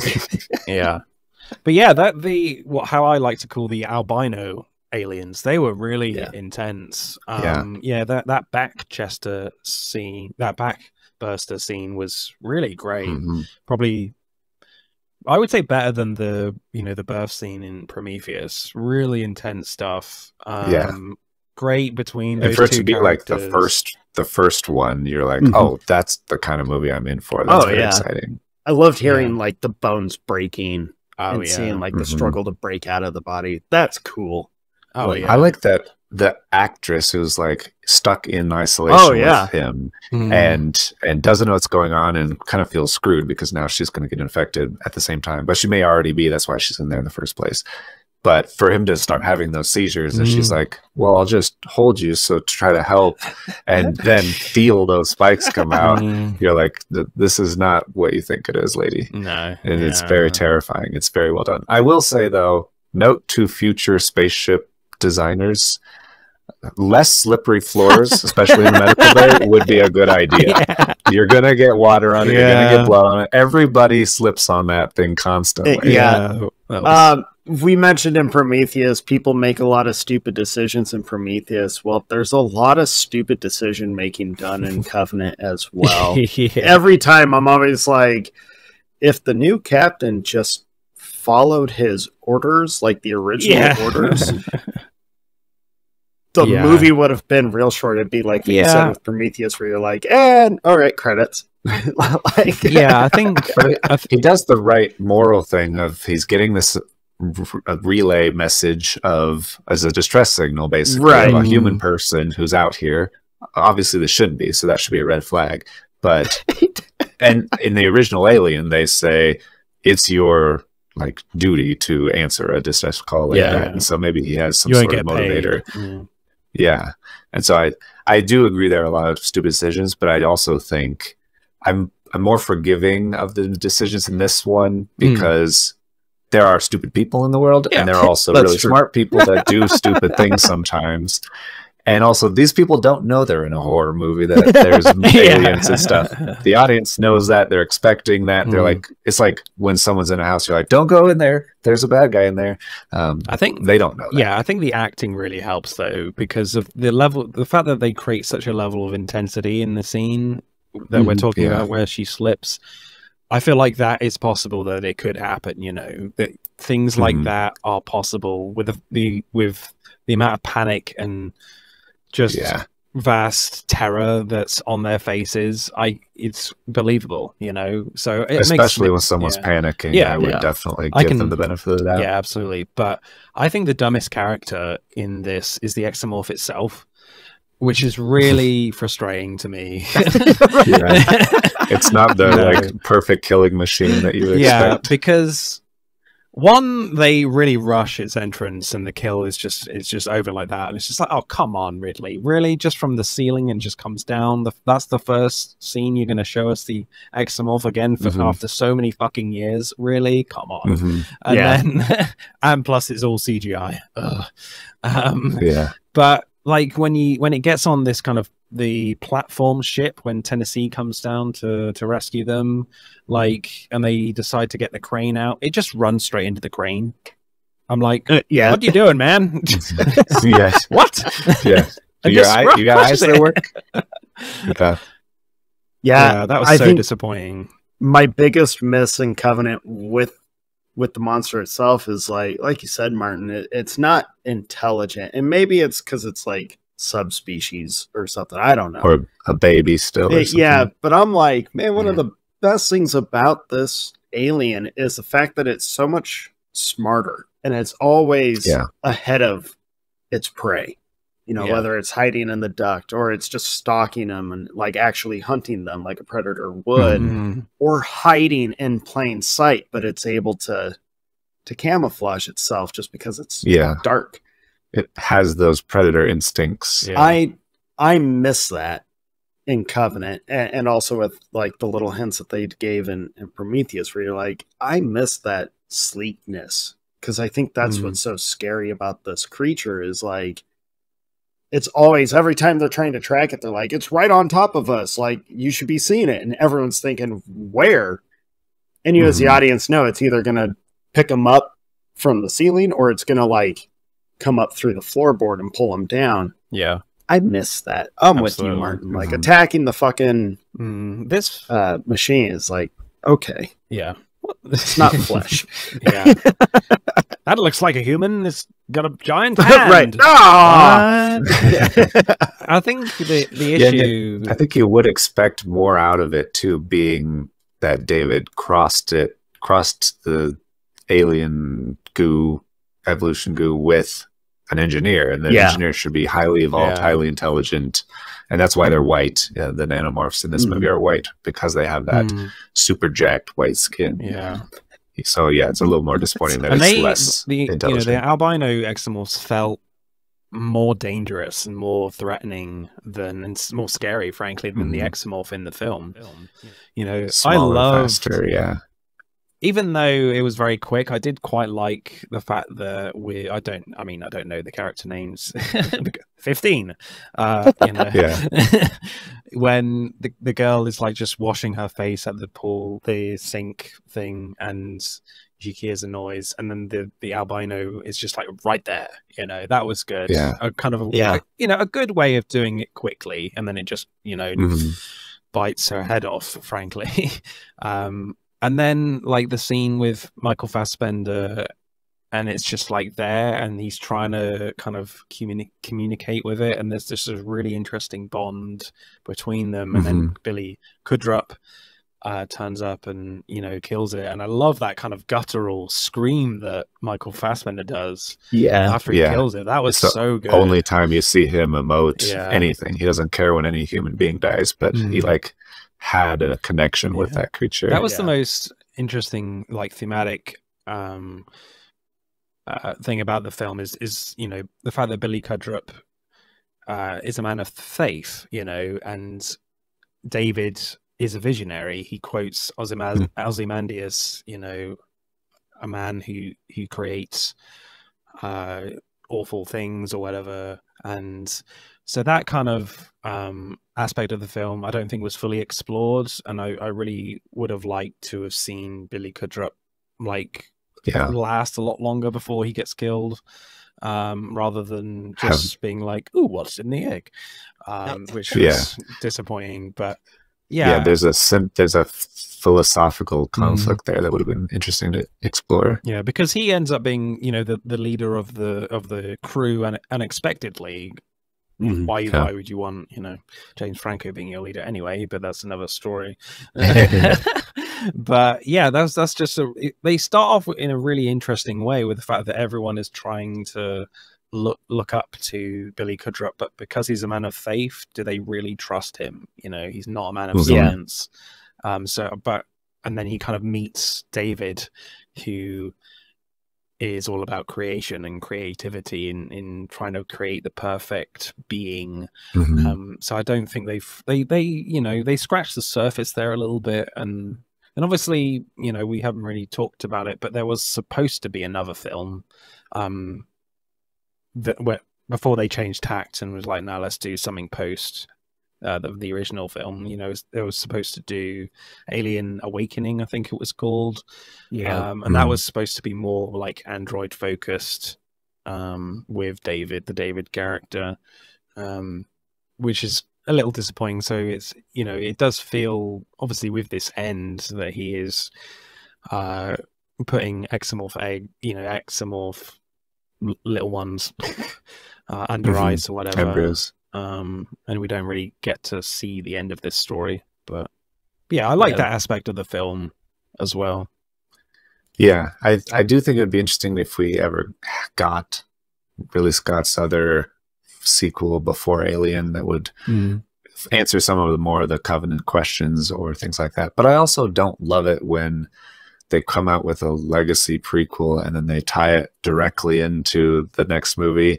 And you can have gaps there where people can make assumptions about how we get from A to B. You don't need every single step along the way explained to you to tie it back in. So I don't mind that too much.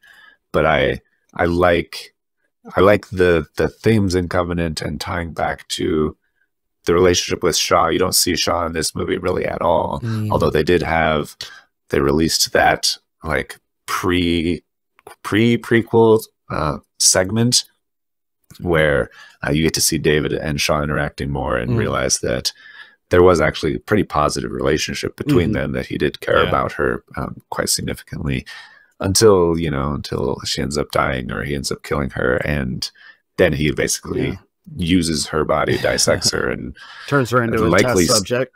Likely steals her eggs to create the alien eggs, the xenomorph eggs. Yeah. Facehugger eggs, which is pretty wild. I feel like they do kind of hand wave a little bit how he kind of gets to the alien egg. I still kind of don't fully understand how he gets to that through all his creations and like the limitations of the technology that's on this planet. And I loved all the kind of the production design of these rooms with all the diagrams with the posters and drawings and things and all that stuff. Yeah, it's been very busy for 10 years. Yeah. But yeah, it's a bit of a stretch, let's say, to how he gets to the egg. But you know, I can give it a little bit of a pass. But and a lot of people complain about, Ridley Scott is ignoring the canon that James Cameron created in Aliens, where you have an alien mother. Well, it's the whole creature, chicken and egg situation. So yeah. So how do you have these eggs before you have someone to lay them? But I think it makes sense to me that if you use the black goo, which does chaotic things, and you use it on this woman's eggs, and she can become the first mother of this species, and her eggs can become those facehugger eggs, and then from there they evolve further into the true xenomorph, and then the true alien queen. The true alien queen. Yeah. I mean, what would happen if David used the exomorph that we know with the pathogen? What would happen there? Is that how they make the queen? But, right. Oh, that could be interesting. Yeah. Or we'd get some weird like combo like we did at the end of the fourth Alien, or we'd have that mix of Predator and Alien and AVP. So I don't know if it'll time to get all the way down to all of that stuff, but anything's possible. I just like Martin's reaction. That was good. Yeah, I didn't realize, certainly in Alien Resurrection, that they decided to make the alien look like a Muppet. The weirdest thing about that is like crazy. The like half tit that it's got, and the skull face and the eyeballs. Anyways. Martin's making a grossed out face. That's hilarious. I mean, the best, to be fair to Alien Resurrection, it has one of the greatest basketball moments ever on screen. The fucking basketball scene. There was, I think, Jake, you and I talked about this. I forget what episode, or we mentioned it. It was Escape from LA. We were talking about right. John Carpenter. How, like, in the 90s, there was a handful of movies where there was just the most random basketball games or basketball sequences that serve no purpose. Basketball. We need to put it in every movie that is like a dystopian sci-fi movie. People will always love basketball. Of all things to survive a post-apocalyptic film, it's a basketball. Go Nike. Yeah. Brought to you by Nike. The other, I guess, last main theme I had for Covenant was the relationship between Walter and David, and I think for Alien fans, Walter is interesting because he's the first android that doesn't have an alphabetically sequenced name. Right. Between the first movie is Ash, and then 2 and 3 is Bishop, and then the fourth movie is Call, Winona Ryder's character, and then David, of course. But jumping all the way to Walter and W is kind of interesting. Yeah. And then Eric wouldn't have the same ring to it, really. Eric at the end. But having David be too human and have freaked people out, freaked investors out, whatever, at Wayland Corp, that they dial things back. And they're like, no, you shouldn't have all these emotions. You shouldn't have all this stuff. We need to control you more, make you more subservient to humanity. And so everything that David believes as far as wanting to be a creator, wanting to struggle with these different kinds of emotions, learning kind of about love with Shaw and with his creatures, Walter doesn't have that. No. He really just has duty of following his orders and committing to the mission, and all of that stuff is really his only motivator, which is interesting. Yeah, he's very much just a standard android, really, just there to serve. But then it kind of doesn't make sense going forward into Alien, where they use Ash, who is a bit more, you know, yes, there to serve, but he was clearly very faulty, you know. I don't know whether that was to do, not really to do with his kind of emotional ties to that mission. But yeah, I don't see how you go from Walter to Ash, really. Because it seems like there's no faults to Walter, you know. There's no flaw there. No cracks. Yeah, I think in my mind, Ash is not, he's not lying to his crew because he is breaking some android rule necessarily. He has the directive from Mother that they need to follow. This is like his new mission. He has like a separate mission that he is being faithful to, and it conflicts with his crew and it conflicts with their lives, but he doesn't care about that because it's not part of his duty. So it would have been really kind of interesting to kind of see whether Walter is kind of influenced through what David is saying to him, you know, with all the fingering scenes. It's a lot of fingering, not like you would expect in this movie. Yeah, it's not good dialogue, sorry. Just funny, always. It's very off-putting the way that Michael Fassbender delivers it, and it doesn't help that they go in for a very long kiss not long after. So I feel like, you know, David, he's really trying to like put his imprint onto Walter in those conversations, and I don't feel like Walter really is influenced by him, and it would have kind of been interesting to see if that happens. And then maybe if he is influenced by Walter, then you don't need kind of the switcheroo influenced by David. We don't need the switcheroo thing at the end. That would have been more interesting. It's like, no, I'm with David now. Screw you guys.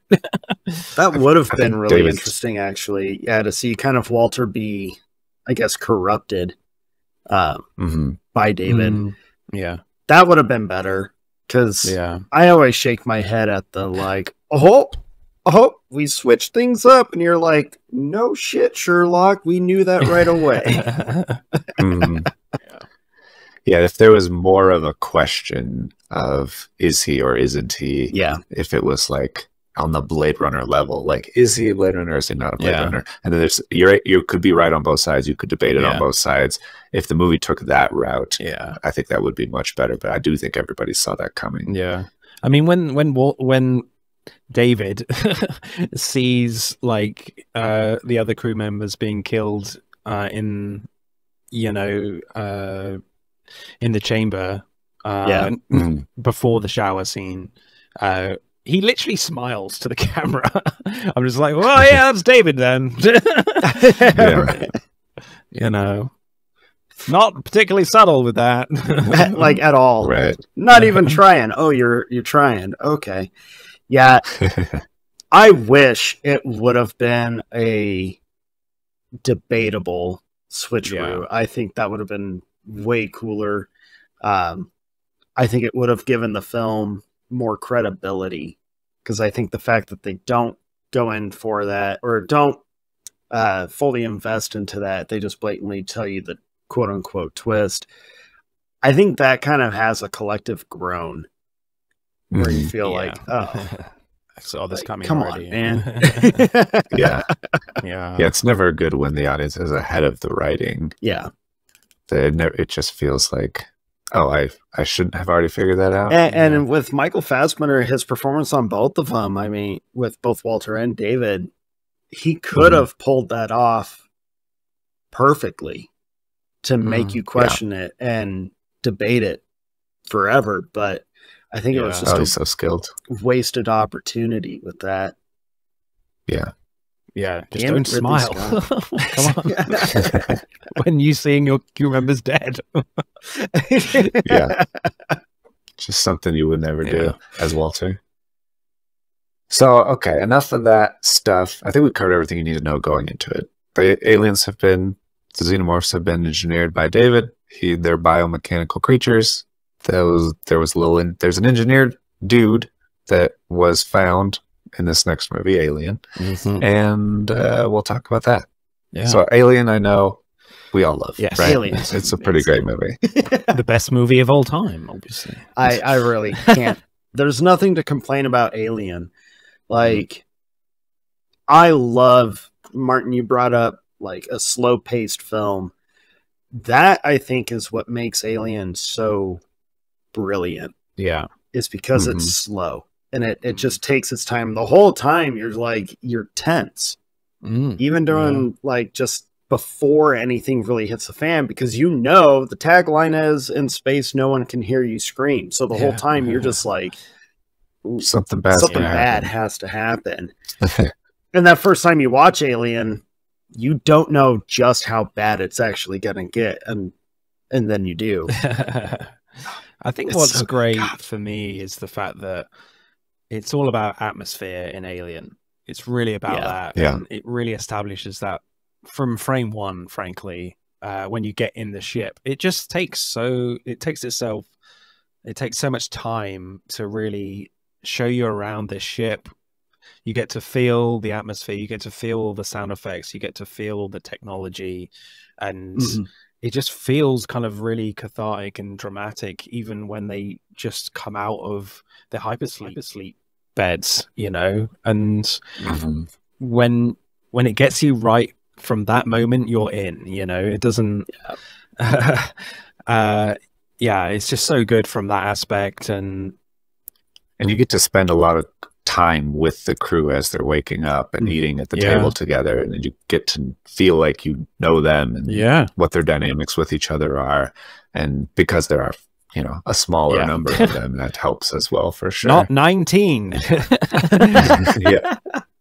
That needs to be the title of this episode, is just 19.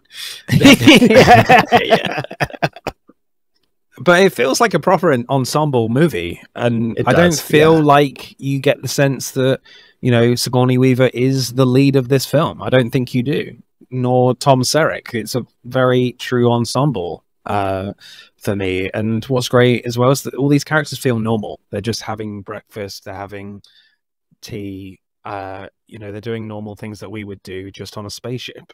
Yeah,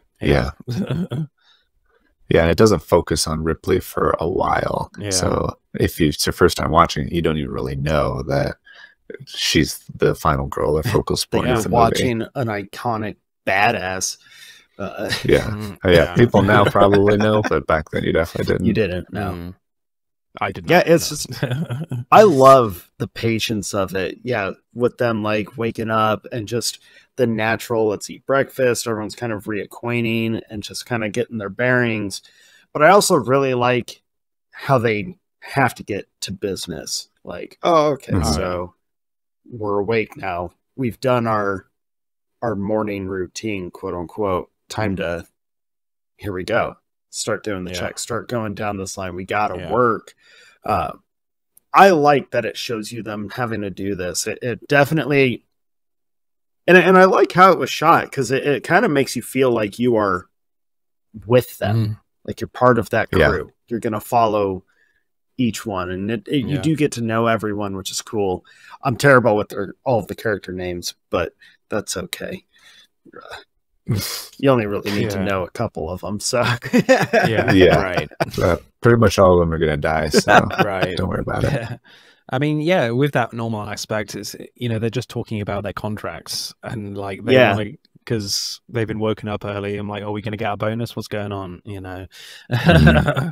I kind of love that aspect as well, and just like the atmosphere is incredible when they go onto the alien planet LV-246, which I hope I've got that right. It sounds right to me. Yeah, and I love the landing sequence that they go through. It's all very, like you said, taking their time, very prolonged. You get to see the whole process where I think most sci-fi movies, it's like, we're going down to the planet. And you're like, okay, we're on the planet. That was the style in those days. Like, we're going to, really focus on the model work and really create an amazing atmosphere. I know I'm saying atmosphere a lot, but this is all about that, I think, for me. It is. It really is. It's so dark. Like, you kind of can see where, how they're constructing the model work and the angles and like that. But I appreciate all that kind of stuff. I love seeing that, looking at it from a modern eye.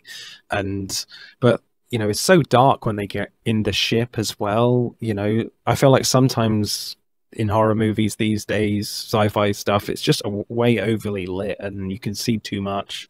And when you don't see enough, it's on the actors' faces. You can't see the faces properly. Whereas this is just a great blend there. And it just takes its time. And as you said, Dustin, you feel like you're there with them. And yeah.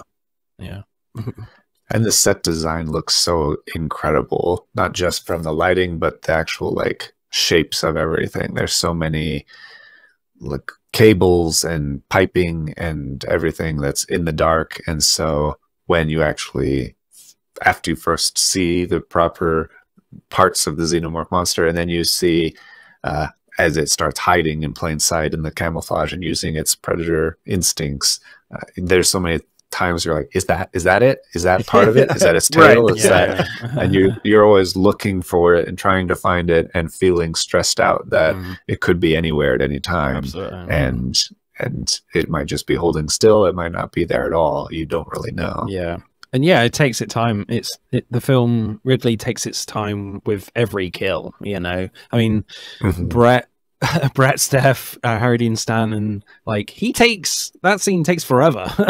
It feels like 10 minutes before he gets killed. It's so good. You've got this kind of weird atmospheric participation, water coming down from the chains and things.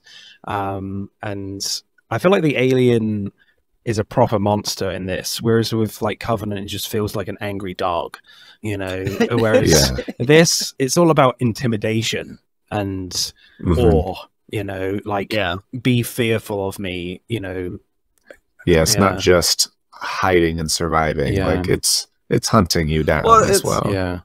It's, to me, it's kind of like the shark from Jaws, where you're just like, it knows it's a monster and it's just going to kill. That's its only focus. I like that in my monsters. I think it's effective. And this one I love how sleek it is. Those close, quick shots when it finally kind of reveals itself to you. Like, it's so cool. And it's very effective. I've been trying to show my kid Alien for years, and she knows what it looks like. I've told her like the cool things about it, but it's because of that stuff. She's like, no, Dad, I really don't want to. Too much. That's going to be too much for me. I'm like, we're not on a spaceship. You're fine. The xenomorph's not here on Earth.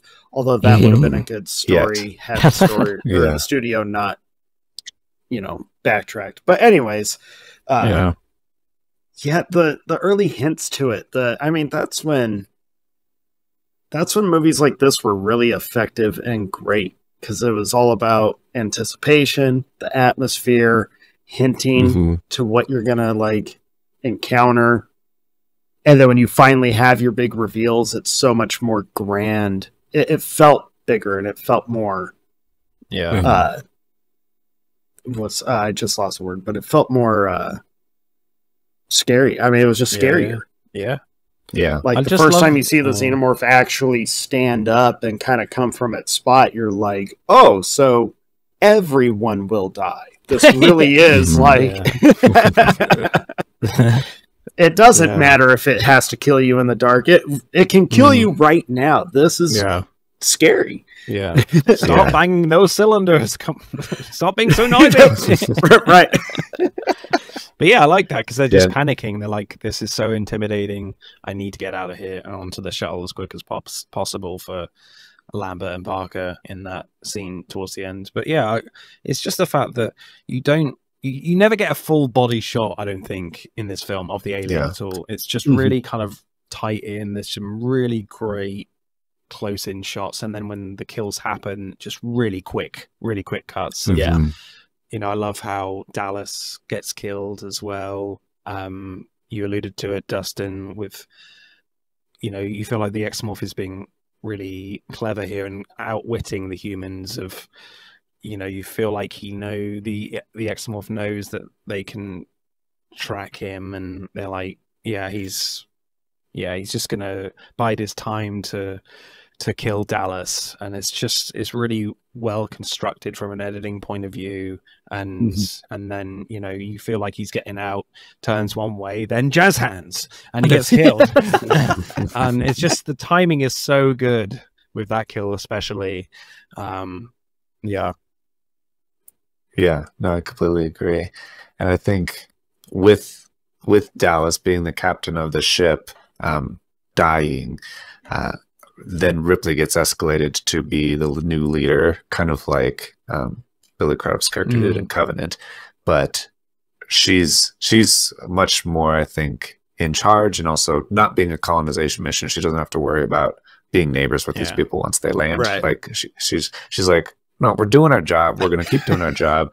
And also, when they come back to their ship, she's very adamantly like, no, we need to follow protocol. We need to follow quarantine. And she does all of the right things. I think that's why people love it as well. She doesn't make dumb decisions like, oh, we'll just let the alien in. She's like, no, we need to do what we're supposed to do. And maybe that's why I'm so critical about Billy Crudup's character in Covenant, where I'm like, if he just followed his orders and just followed the rules, like, you save your crew, you save the mission, you have no encounter with David or with any of the shit. Maybe because my expectation is what I know from Ripley, where it's like, no, this is like, whereas I'm not going to let you sweet talk me into this. It's not a democracy. This is how it is. Whereas with Ash, when he opens the door to let John Hurt back in, he has an agenda, you know, and you learn that later, so it works. It's not a silly decision. It's I mean, I guess Billy Crudup, or whatever that character's name is, he would probably say, my mission is to colonize a habitable planet, and this planet is more habitable than the one we were headed to that we'd have to wait 7 years to get to. So let's check it out, just stop by, see what's up, try to save this other person, and then we'll go on our way. But he doesn't know that that's a bad decision at the time. This alien ship looks way too phallic. Let's go. Nothing good could come from this. Whereas an alien, they do the same thing, but they're obliged to do it because it's under their contract to investigate something. So, otherwise, they won't get paid for this entire mission at all. And that's kind of their whole motivator, that they're just running their truck drivers in space, hauling some mining equipment and ore and stuff, and that's the whole purpose. And so they need to stop and see what this frequency is about. And you mentioned Ash. Ash is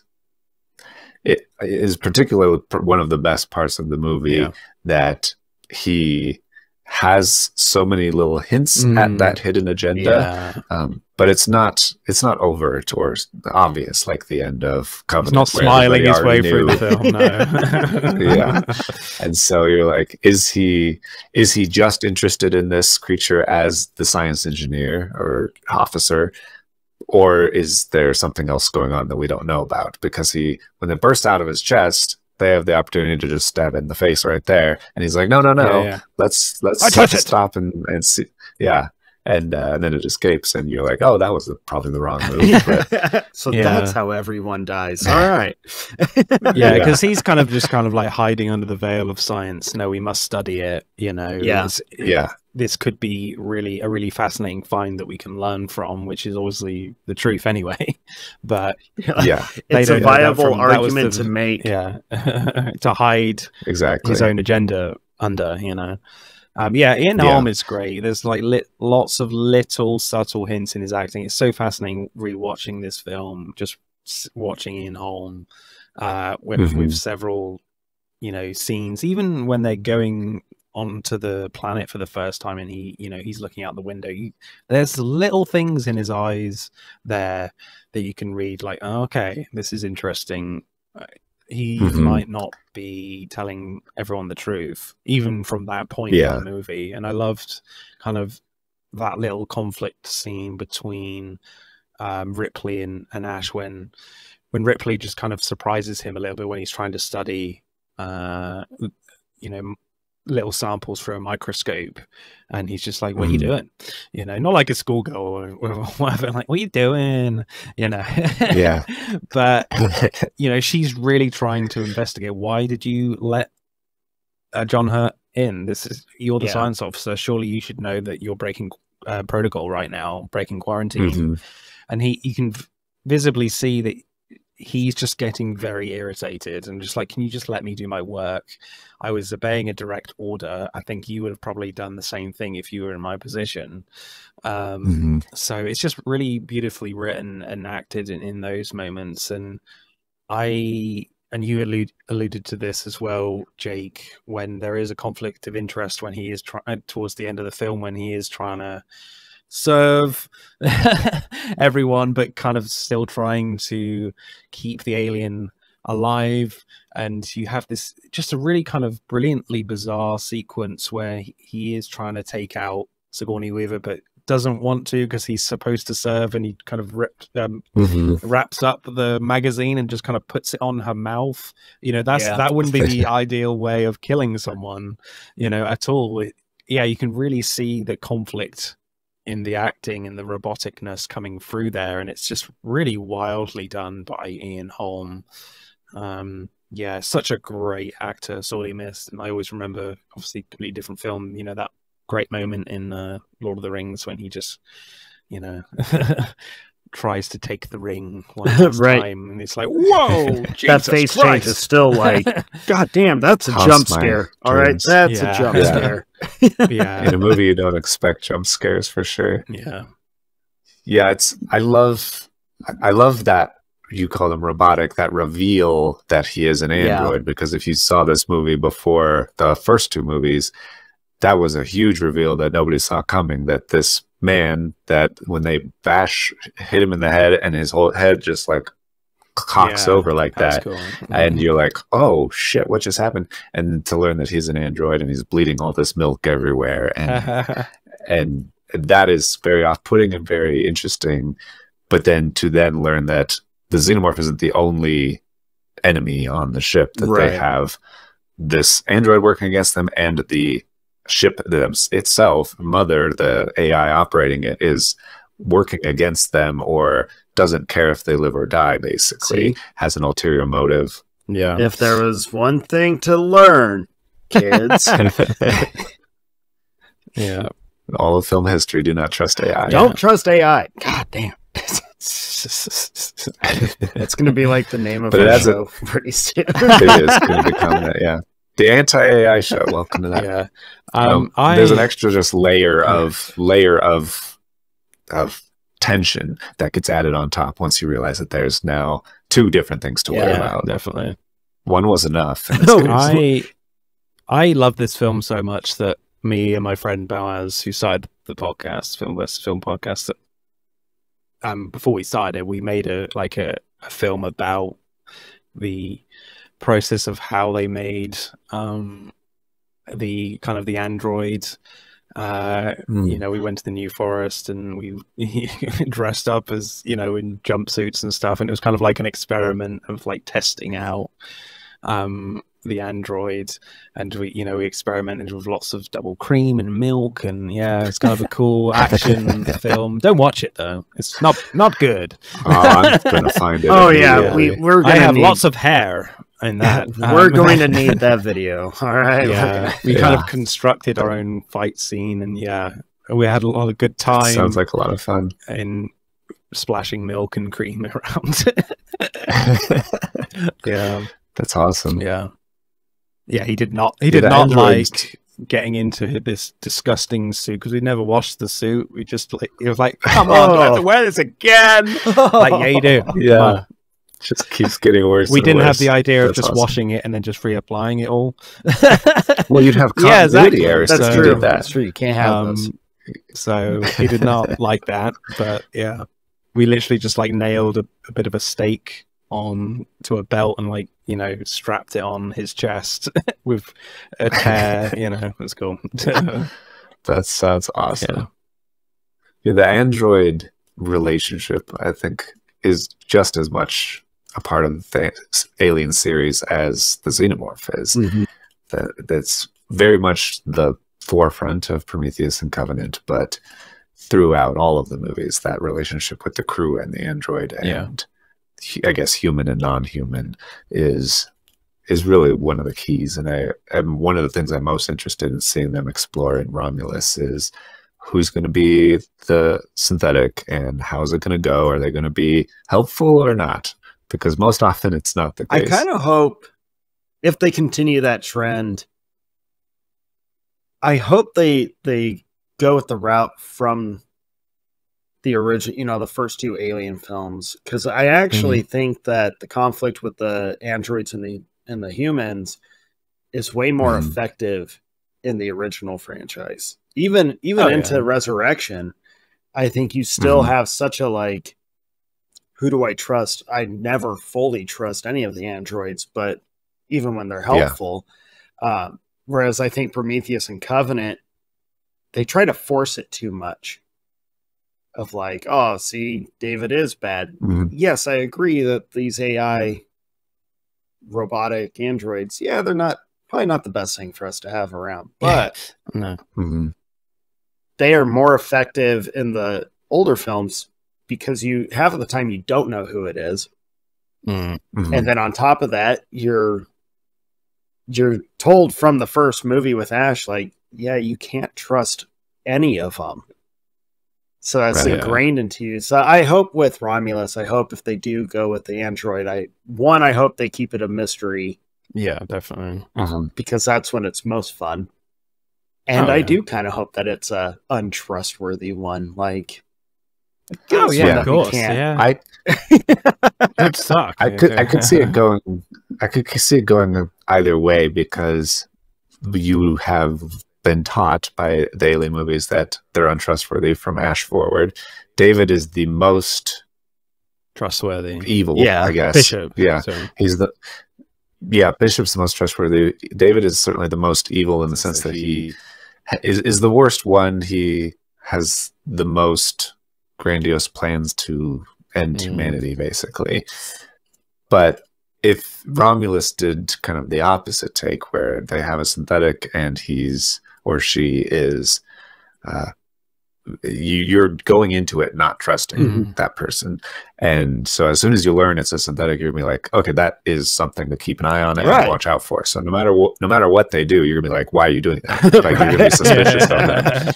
And so if they go that route and he doesn't do anything bad, or doesn't do anything to harm the mission or the people on the mission, I think that would be interesting, because you would always be suspecting him, keeping your eye on it when there's all this other stuff going on at the same time. But I feel interesting because with Romulus, it's going to be a bunch of kids or young adults at least. So what kind of angle are they going to go with there? I mean, we've not had a teenage android before, so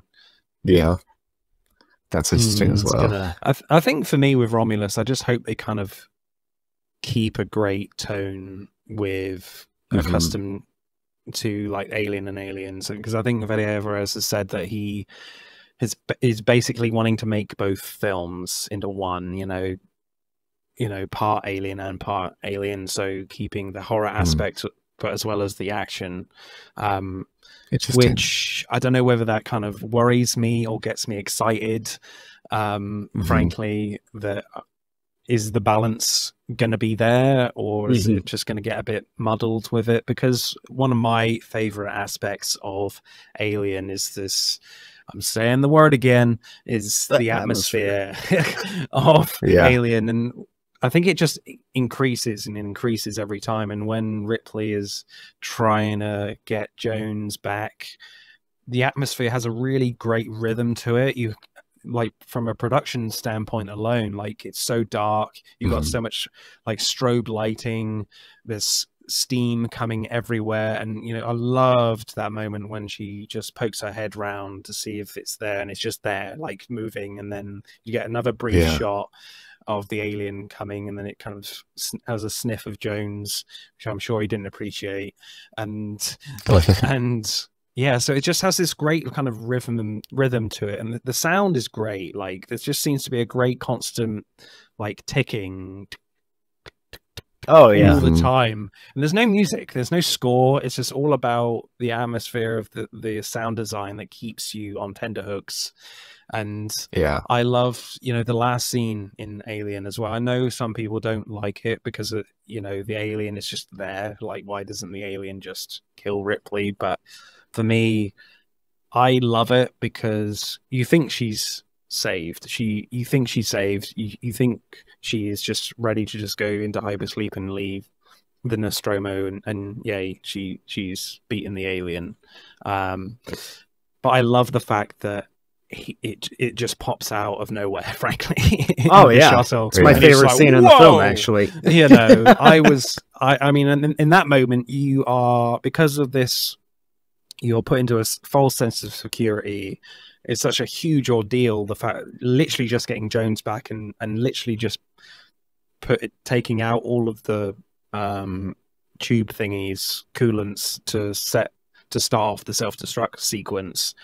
So intense. And so then when you get to the show, you think she's safe, and when the alien pops up brilliantly, I might add, again, a testament to the design that it can literally just camouflage itself, and the head just looks like a pipe.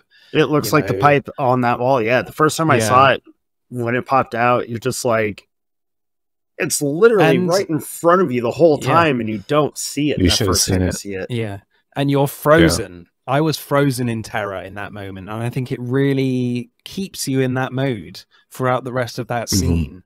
And I don't really care about those theories that the alien could kill her, because it doesn't particularly matter at that point. It matters about how you're feeling when you watch it. You're so frozen in it, and you're like, what the hell is Ripley gonna do? She's just in her pants and shirt. She gets in the suit, and she does kind of take it out fairly quickly after that. But yeah, it's so good. And I just feel like the alien is just trying to stretch out. It's just in a really tight position. It's cramped in there, hiding out. Oh, where am I now? On the pipes. It's just trying to figure out its new environment. I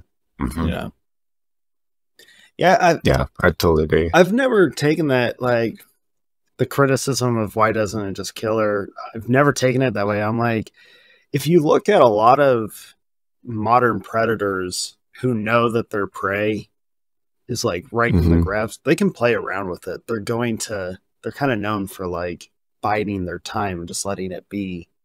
That's how I've always taken that, as like, it's literally resting because it knows, oh, my prey has nowhere eating to a go. lot of people. So, gotta digest and it's been observing and watching them, and knows that she's the last one. It has no real threats against it. And she has zero escape. There is nowhere else to go. So it can totally just be like, we'll chill. I'll let you kind of have that false sense of security just keep increasing. I think she kind of interrupts its rest, and that's why it, like, bitch. Stop blowing me with steam. I think the style and the atmosphere and everything that you drove home, Martin, is all true. And that's what I think made us the most excited when we saw the Romulus trailer, because we were not interested at all. We're like, oh, it's another Alien movie. They're going to do another like post Alien versus Predator thing. Who cares at this point? And the first three, like the Ridley Scott prequels, are passable, but nothing spectacular. So I think knowing that Fede Alvarez is making it, and he has a great horror background with Evil Dead and Don't Breathe, that was interesting for sure. Perked our interest. And because if they're doing a tie-in or a bridge between Alien and Aliens, I didn't hear that before. That is interesting.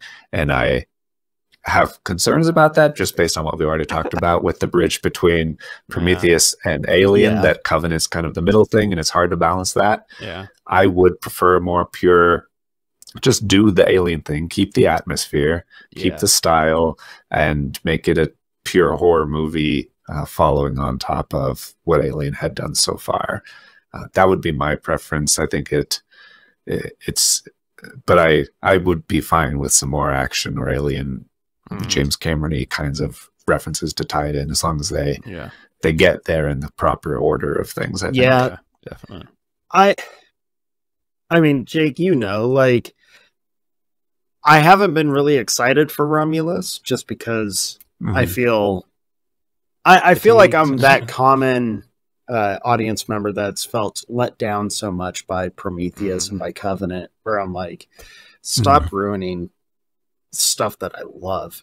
But then the last trailer they released for it, where it does make me feel, for the most part, like, ooh, this feels OG. This is awesome. And the one thing that I've been most excited about after kind of getting on board is I think Don't Breathe is one of the most intense films because it's all atmosphere. Because it's very much like the original Alien, where it's all in an enclosed space. There's claustrophobic. That's you have to be quiet. You have to the violence is extreme and it's abrupt and it's unpredictable. I'm hoping that's the direction that he kind of takes it. Obviously don't copy Don't Breathe or don't copy the OG Alien, but follow it. Like, don't worry so much about the action. I think if there's one thing that kind of gives me concern is watching the facehuggers like running down the walkway. That's a little odd for me. But at the same time, it kind of looks cool. So I'm like, But I am excited for the practical effects to come back. And I really do hope that the majority of the film is quiet. I really do hope that. And then hit us at the very end with the abrupt, like, oh God, it's like shit just hit the fan, and let that be what it needs to be. Certainly, let it build. Yeah, certainly the one thing I'm looking out for is when they bring up all the stats of the ship. And it comes up like, how many goddamn crew members are on this one? How many are we gonna have? Right. Yeah. That's all I'm looking for. 37. Oh God, if it's over 19, Martin's gonna throw like the pop and be like, God damn it. Yeah. I just want 3. Okay. Honestly, though, that's valid. Like, if it was just 3, that makes the stakes so much higher. Obviously, we know it's more than 3 people. But I think the most exciting thing is not just the fact that we're going back to kind of the original aesthetic, the original kind of timeline sort of thing, because we kind of have seen that before, unfortunately, with kind of Star Wars, which didn't end well with Rise of Skywalker. And but as we've said, like, the most exciting thing for Romulus is Fede Alvarez. And not Ridley Scott. He's not coming back, as we've all said. Because he's just trying to churn out film after film, you just don't know whether he kind of still cares really about the art of the franchise, which might sound quite cynical, but when you look at the end products, it's a valid argument. So, Fede Alvarez hasn't made that many movies, I don't think. Right. 3 or 4, maybe not even that. So I think it's like 2 or 3. Yeah. So yeah, he's there to impress. He's on this to impress. So yeah, this is kind of his big breakout opportunity, and I think it's our hesitation mostly comes from the business structure that they did this with Halloween. They decided to make a sequel to the original that bypassed the rest of the franchise, and then put David Gordon Green ahead of it, and it just didn't work out. It actually made it worse in general. But I do have a lot of hope that Fede Alvarez will either also know that and learn from that, or just have a better opportunity to pursue what made the original great, and also know what the fans want. That ties back to what you said in the beginning. If you know what the audience is looking for, why people love this, hopefully why you love this, Fede Alvarez, if you're listening, just do that thing and focus on all of those things, as opposed to getting distracted by, do I show it too much? Do I show it too little? Do I tie back to Prometheus? Do I do all this stuff? Just keep it to what I'd be totally fine if there was absolutely zero mention of anything Prometheus and Covenant. Like, just we don't need, like, just bypass those two. That's really all you kind of need to do. I don't know how anything would survive to even be a topic other than the creature itself and the Wayland Corporation. Right. That's like and that's all that you would need.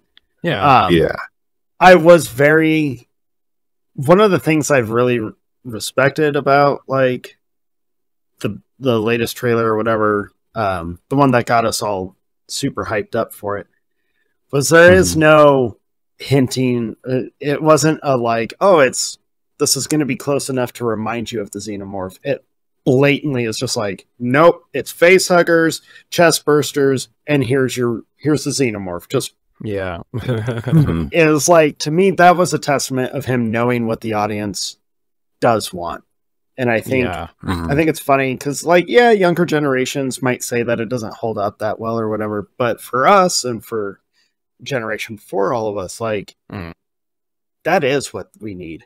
That's what worked. That's what made it effective. You don't have to remake it, but if you're going to continue the franchise, you kind of have to give, like, you have to do what the audience love. You got to go back to basics, you know? You got to give the people what they want. And it's not like, as we said, this balance between, like, this pressure of, like, do we just do the same thing all the time, or do we need to bring something new? So it feels like it's going to be a remix of the first two, which could work well. And it's just, as I said, like, how is that mix going to work? You know, I would love to just see Crew 5, Crew 8, maybe. And we don't see an exomorph or a face hugger for the first 30-45 minutes. And, you know, and the big thing for me is pacing. Are we gonna get out of this modern way of making movies, and it's got to be really quick all the time? Are we going to take our time? Is Fede going to take his time to really create the atmosphere? I'm using that word again. Are we going to get that? You know? Yeah, it's definitely a challenge to rush it and show things too early, and also take too long. And people are like, okay, where's the thing I came here to see? You're taking too long to get there, or I'm not interested in all this stuff you're doing. If he does it well, he could still get away with for not showing, like, anything for about 40 minutes or so. If he does it well, it could work in his favor to do that. You know, absolutely. I mean, with Aliens, I know we haven't really talked much about Aliens, but there's no real hardcore action for, like, the first hour, really. You know, it's all just the soldiers just really looking around corners, really being really cautious through these corridors, and you're on tenterhooks, you know. Investigating the ship. Is Fede gonna, you know, stick to that kind of style? Let's see.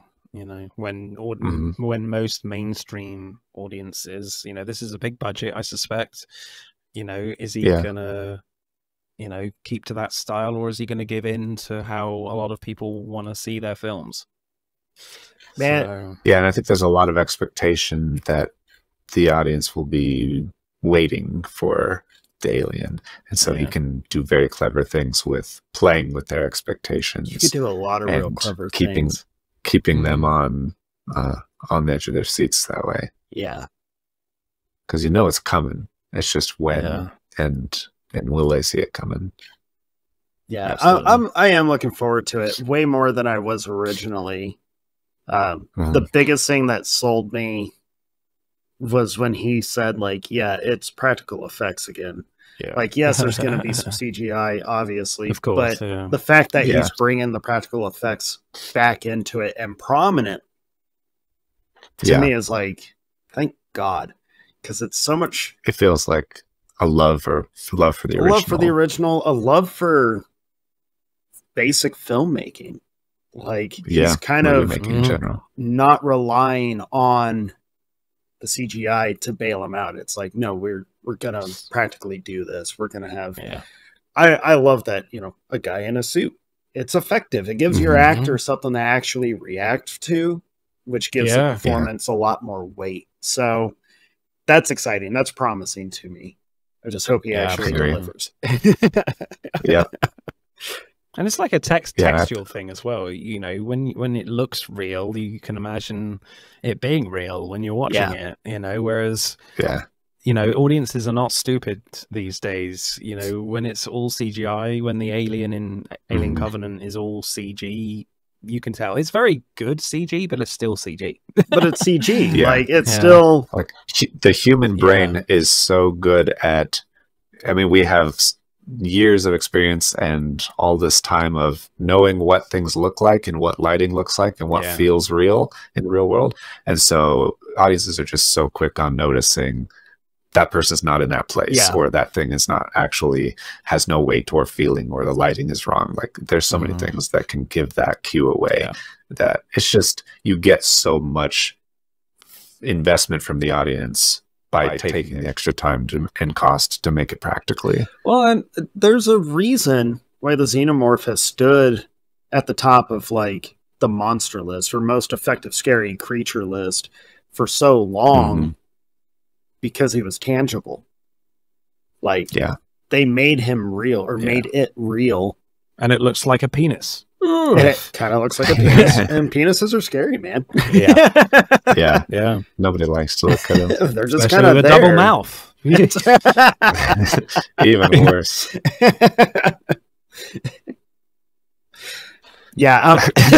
There's no segue from a double mouth penis.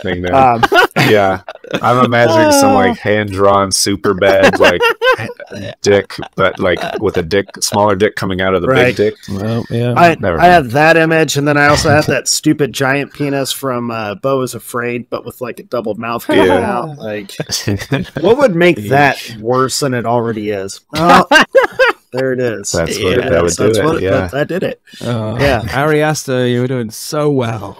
Dude, right? Like, oh, man. We could go on forever about the high expectations for Beau is Afraid, and also just the much we both just like brain wreck of a movie that ended up being. Jesus. Oh, so Alien, big scary dicks, right?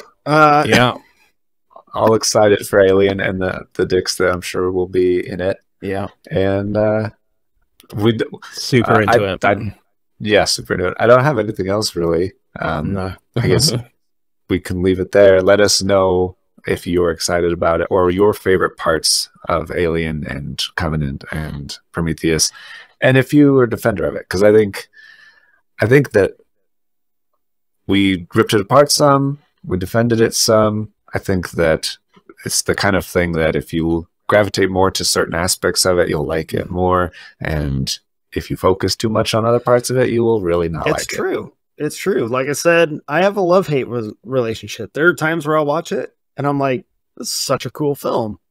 And then I'll watch it again later down the road and be like, I fucking hate this movie. What? So, I'm sure a lot of people are like that. Definitely let us know that. And also, go check out the Film versus Film podcast and all the stuff Martin does. Where do people find you, Martin? What do you up to? Yeah, so we're on all platforms pretty much, wherever you get your podcasts. I think that's what everyone says now. But yeah, we're on Instagram, Facebook, TikTok, all that, at Film versus Film Podcast. On Twitter, no, I'm not calling it X, at FEF_podcast. Go check out the episodes that these guys were on. That was Martin Scorsese, so that was Taxi Driver versus The Departed. And we did that was a great time. A Dune 2 spoiler special as well with Jake and Dustin. That was a lot of fun, and we're excited to be on again. That should be really cool. Forgot about that. It's a ways off. We got some time. But we're on the schedule. Awesome. Speaking of schedules, next episode, I mentioned before, we're doing our top 10 revenge movies of all time. We are. That is a very fun one. Like I mentioned, we did already record it, and it was very, very cool. And at least one movie that we talked about today makes an appearance, pretty prominent appearance on that list as well. Kill Bill on there? So, well, you'll have to listen, man. there might be a Kill Bill. Yeah, hey, Kill Bill. Okay. There's a bit. There's some interesting ones where we cross over, and interesting ones where we don't, that you might expect we would. Okay. So yeah, that's really fun. Check that out, and I think that's all we got for you there. Cool. Yes, Martin, we don't have a proper sign off like you do. Okay. We just kind of we probably should. Well, mine's just pre-recorded, so it's the same one every time. So. Oh, that's. You would think after 4 years we would have made one. We've struggled getting out of an episode for over 130 of them, and don't know how to sign off. You'd think that we would have been like, "Wow, that sucks. How do we do that?" No, we never asked that question and never tried to solve the problem. We're just like, I think we're done. Are we done? Yeah, that's it. I think we're done. Okay, see you later. We've kind of turned that into like our thing. Just peter out. Right. Okay. People stopped listening at this point. Score update. Okay, they're done. Still 0-0. 37 we gotta let Martin go watch his football match, as you would call it. He's got some no soccer, please. Very important. No, I wouldn't dare. Soccer things to go take care of. I will, Martin. I will. I do love NFL. As well, to be honest, I'm a big NFL fan. Oh, yeah? All right. Interesting. I do like my 49ers. Oh, okay. Interesting. Yeah. We don't need to make this part of the show, but I'm so curious why you are a fan of the 49ers. I don't know. I just picked the team, to be honest. There's no connection. You like the colors? Yeah, I feel like a lot of my teams that I support are like where, white or blue, and so I'm like, I don't have a red team really other than Wales rugby, so I was like, let's go for the 49ers. They have a decent history. They're a pretty tenured team too, so all right. I think it's I would expect you to say like the Chiefs or something like a I'm so glad you didn't say that. Bandwagon-y team, and so I was like, that's really actually interesting. And I mean, my dad, something like the 49ers. My dad always follows the Raiders, and I always take the piss out of him because they're awful. Like they are awful. Well, that's a good choice then. If your dad's an Oakland, or used to be Oakland fan, then you're San Francisco. You're like right there is rivals. I'm just a general fan, awesome. Really. I like the Chiefs. I'm not a big, I will say I hate the fucking Patriots. I don't like them. So it's okay to hate the fucking Patriots. Granted, these days they kind of hate. Like they hate themselves, so they've joined. Okay. Yeah. Just the whole Deflate gate really didn't rub well with me, and what was it when the Giants beat them for the first time, and with the pre-match interview from Tom Brady, and he was like, they think we're only going to score so many points. Okay, I'm like, come on, dude. The Giants are good, and they beat you. Twice. Well, they used to be good. They used to be good. They did. Yeah, that's awesome. You don't hear a lot of Brits talk about American football other than Henry Cavill. Henry Cavill's a big Chiefs fan. Oh, is he? Oh, okay. because he was Superman, and Superman's from Kansas, and so he chose like Kansas City. Okay, fair enough. Yeah, an easy pick for him then. Well, it's a growing sport in the UK. I mean, we have like 4 games now in London. Yeah. So like 2 at Tottenham, 2 in Wembley. Yeah, so they're really branching out the NFL. They like, I think they're kicking off in Brazil, aren't they? They like sell out. I mean, watching the UK games is actually a lot of fun. Just seeing kind of the passionate fan base of the game itself, because a lot there's not really a lot of affiliation. I mean, there is, but like it's cool to see that. So I just love the kind of the chess match aspect to it. Because a lot of our sports are very fluid, and whereas the NFL's, and a lot of, baseball, not a big fan of baseball, but it's very stop-start, and which I kind of like. It really builds, like watching films, it really builds the tension when it's like 4th and 1, and stuff, and are they going to make the line or whatever, that last yard? It's amazing how difficult it is to gain 1 yard. I know there's times, I think everyone's guilty of it, where you're like, it can't be that hard to run 1 to 3 yards. Like, this should be cake. But when you have 12 240-pound guys running directly into you, yeah, and there's so much like lateral movement that you might run 10, 20, 15 yards trying to just get forward. But the chess match aspect, that you're going to set up and pick your best play to stop it, and we're going to set up and then we're going to go, that you don't actually like really gain momentum. It's just be able to restart it whenever you want. I do really enjoy listening to the Kelsey brother podcast as well, New Heights. That's a lot of fun. When they go off and talking about the actual nitty-gritty of the game and like of different coverages, it kind of loses me a bit. I'm like, I don't know what the hell they're saying now. But I'm learning. I think I know all the rules, I think. So it's a great sport to watch.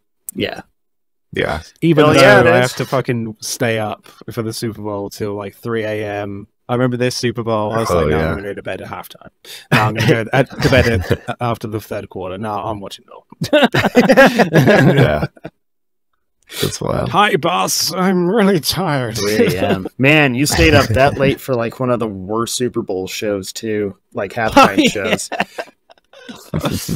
I can't even remember who did it. To be I think it was Usher. Yeah, it was Usher. I knew it was going to suck, but the moment he was on the roller skates, I was like, wow, this is so much worse than I thought it was going to be. And there's been some bad ones as well.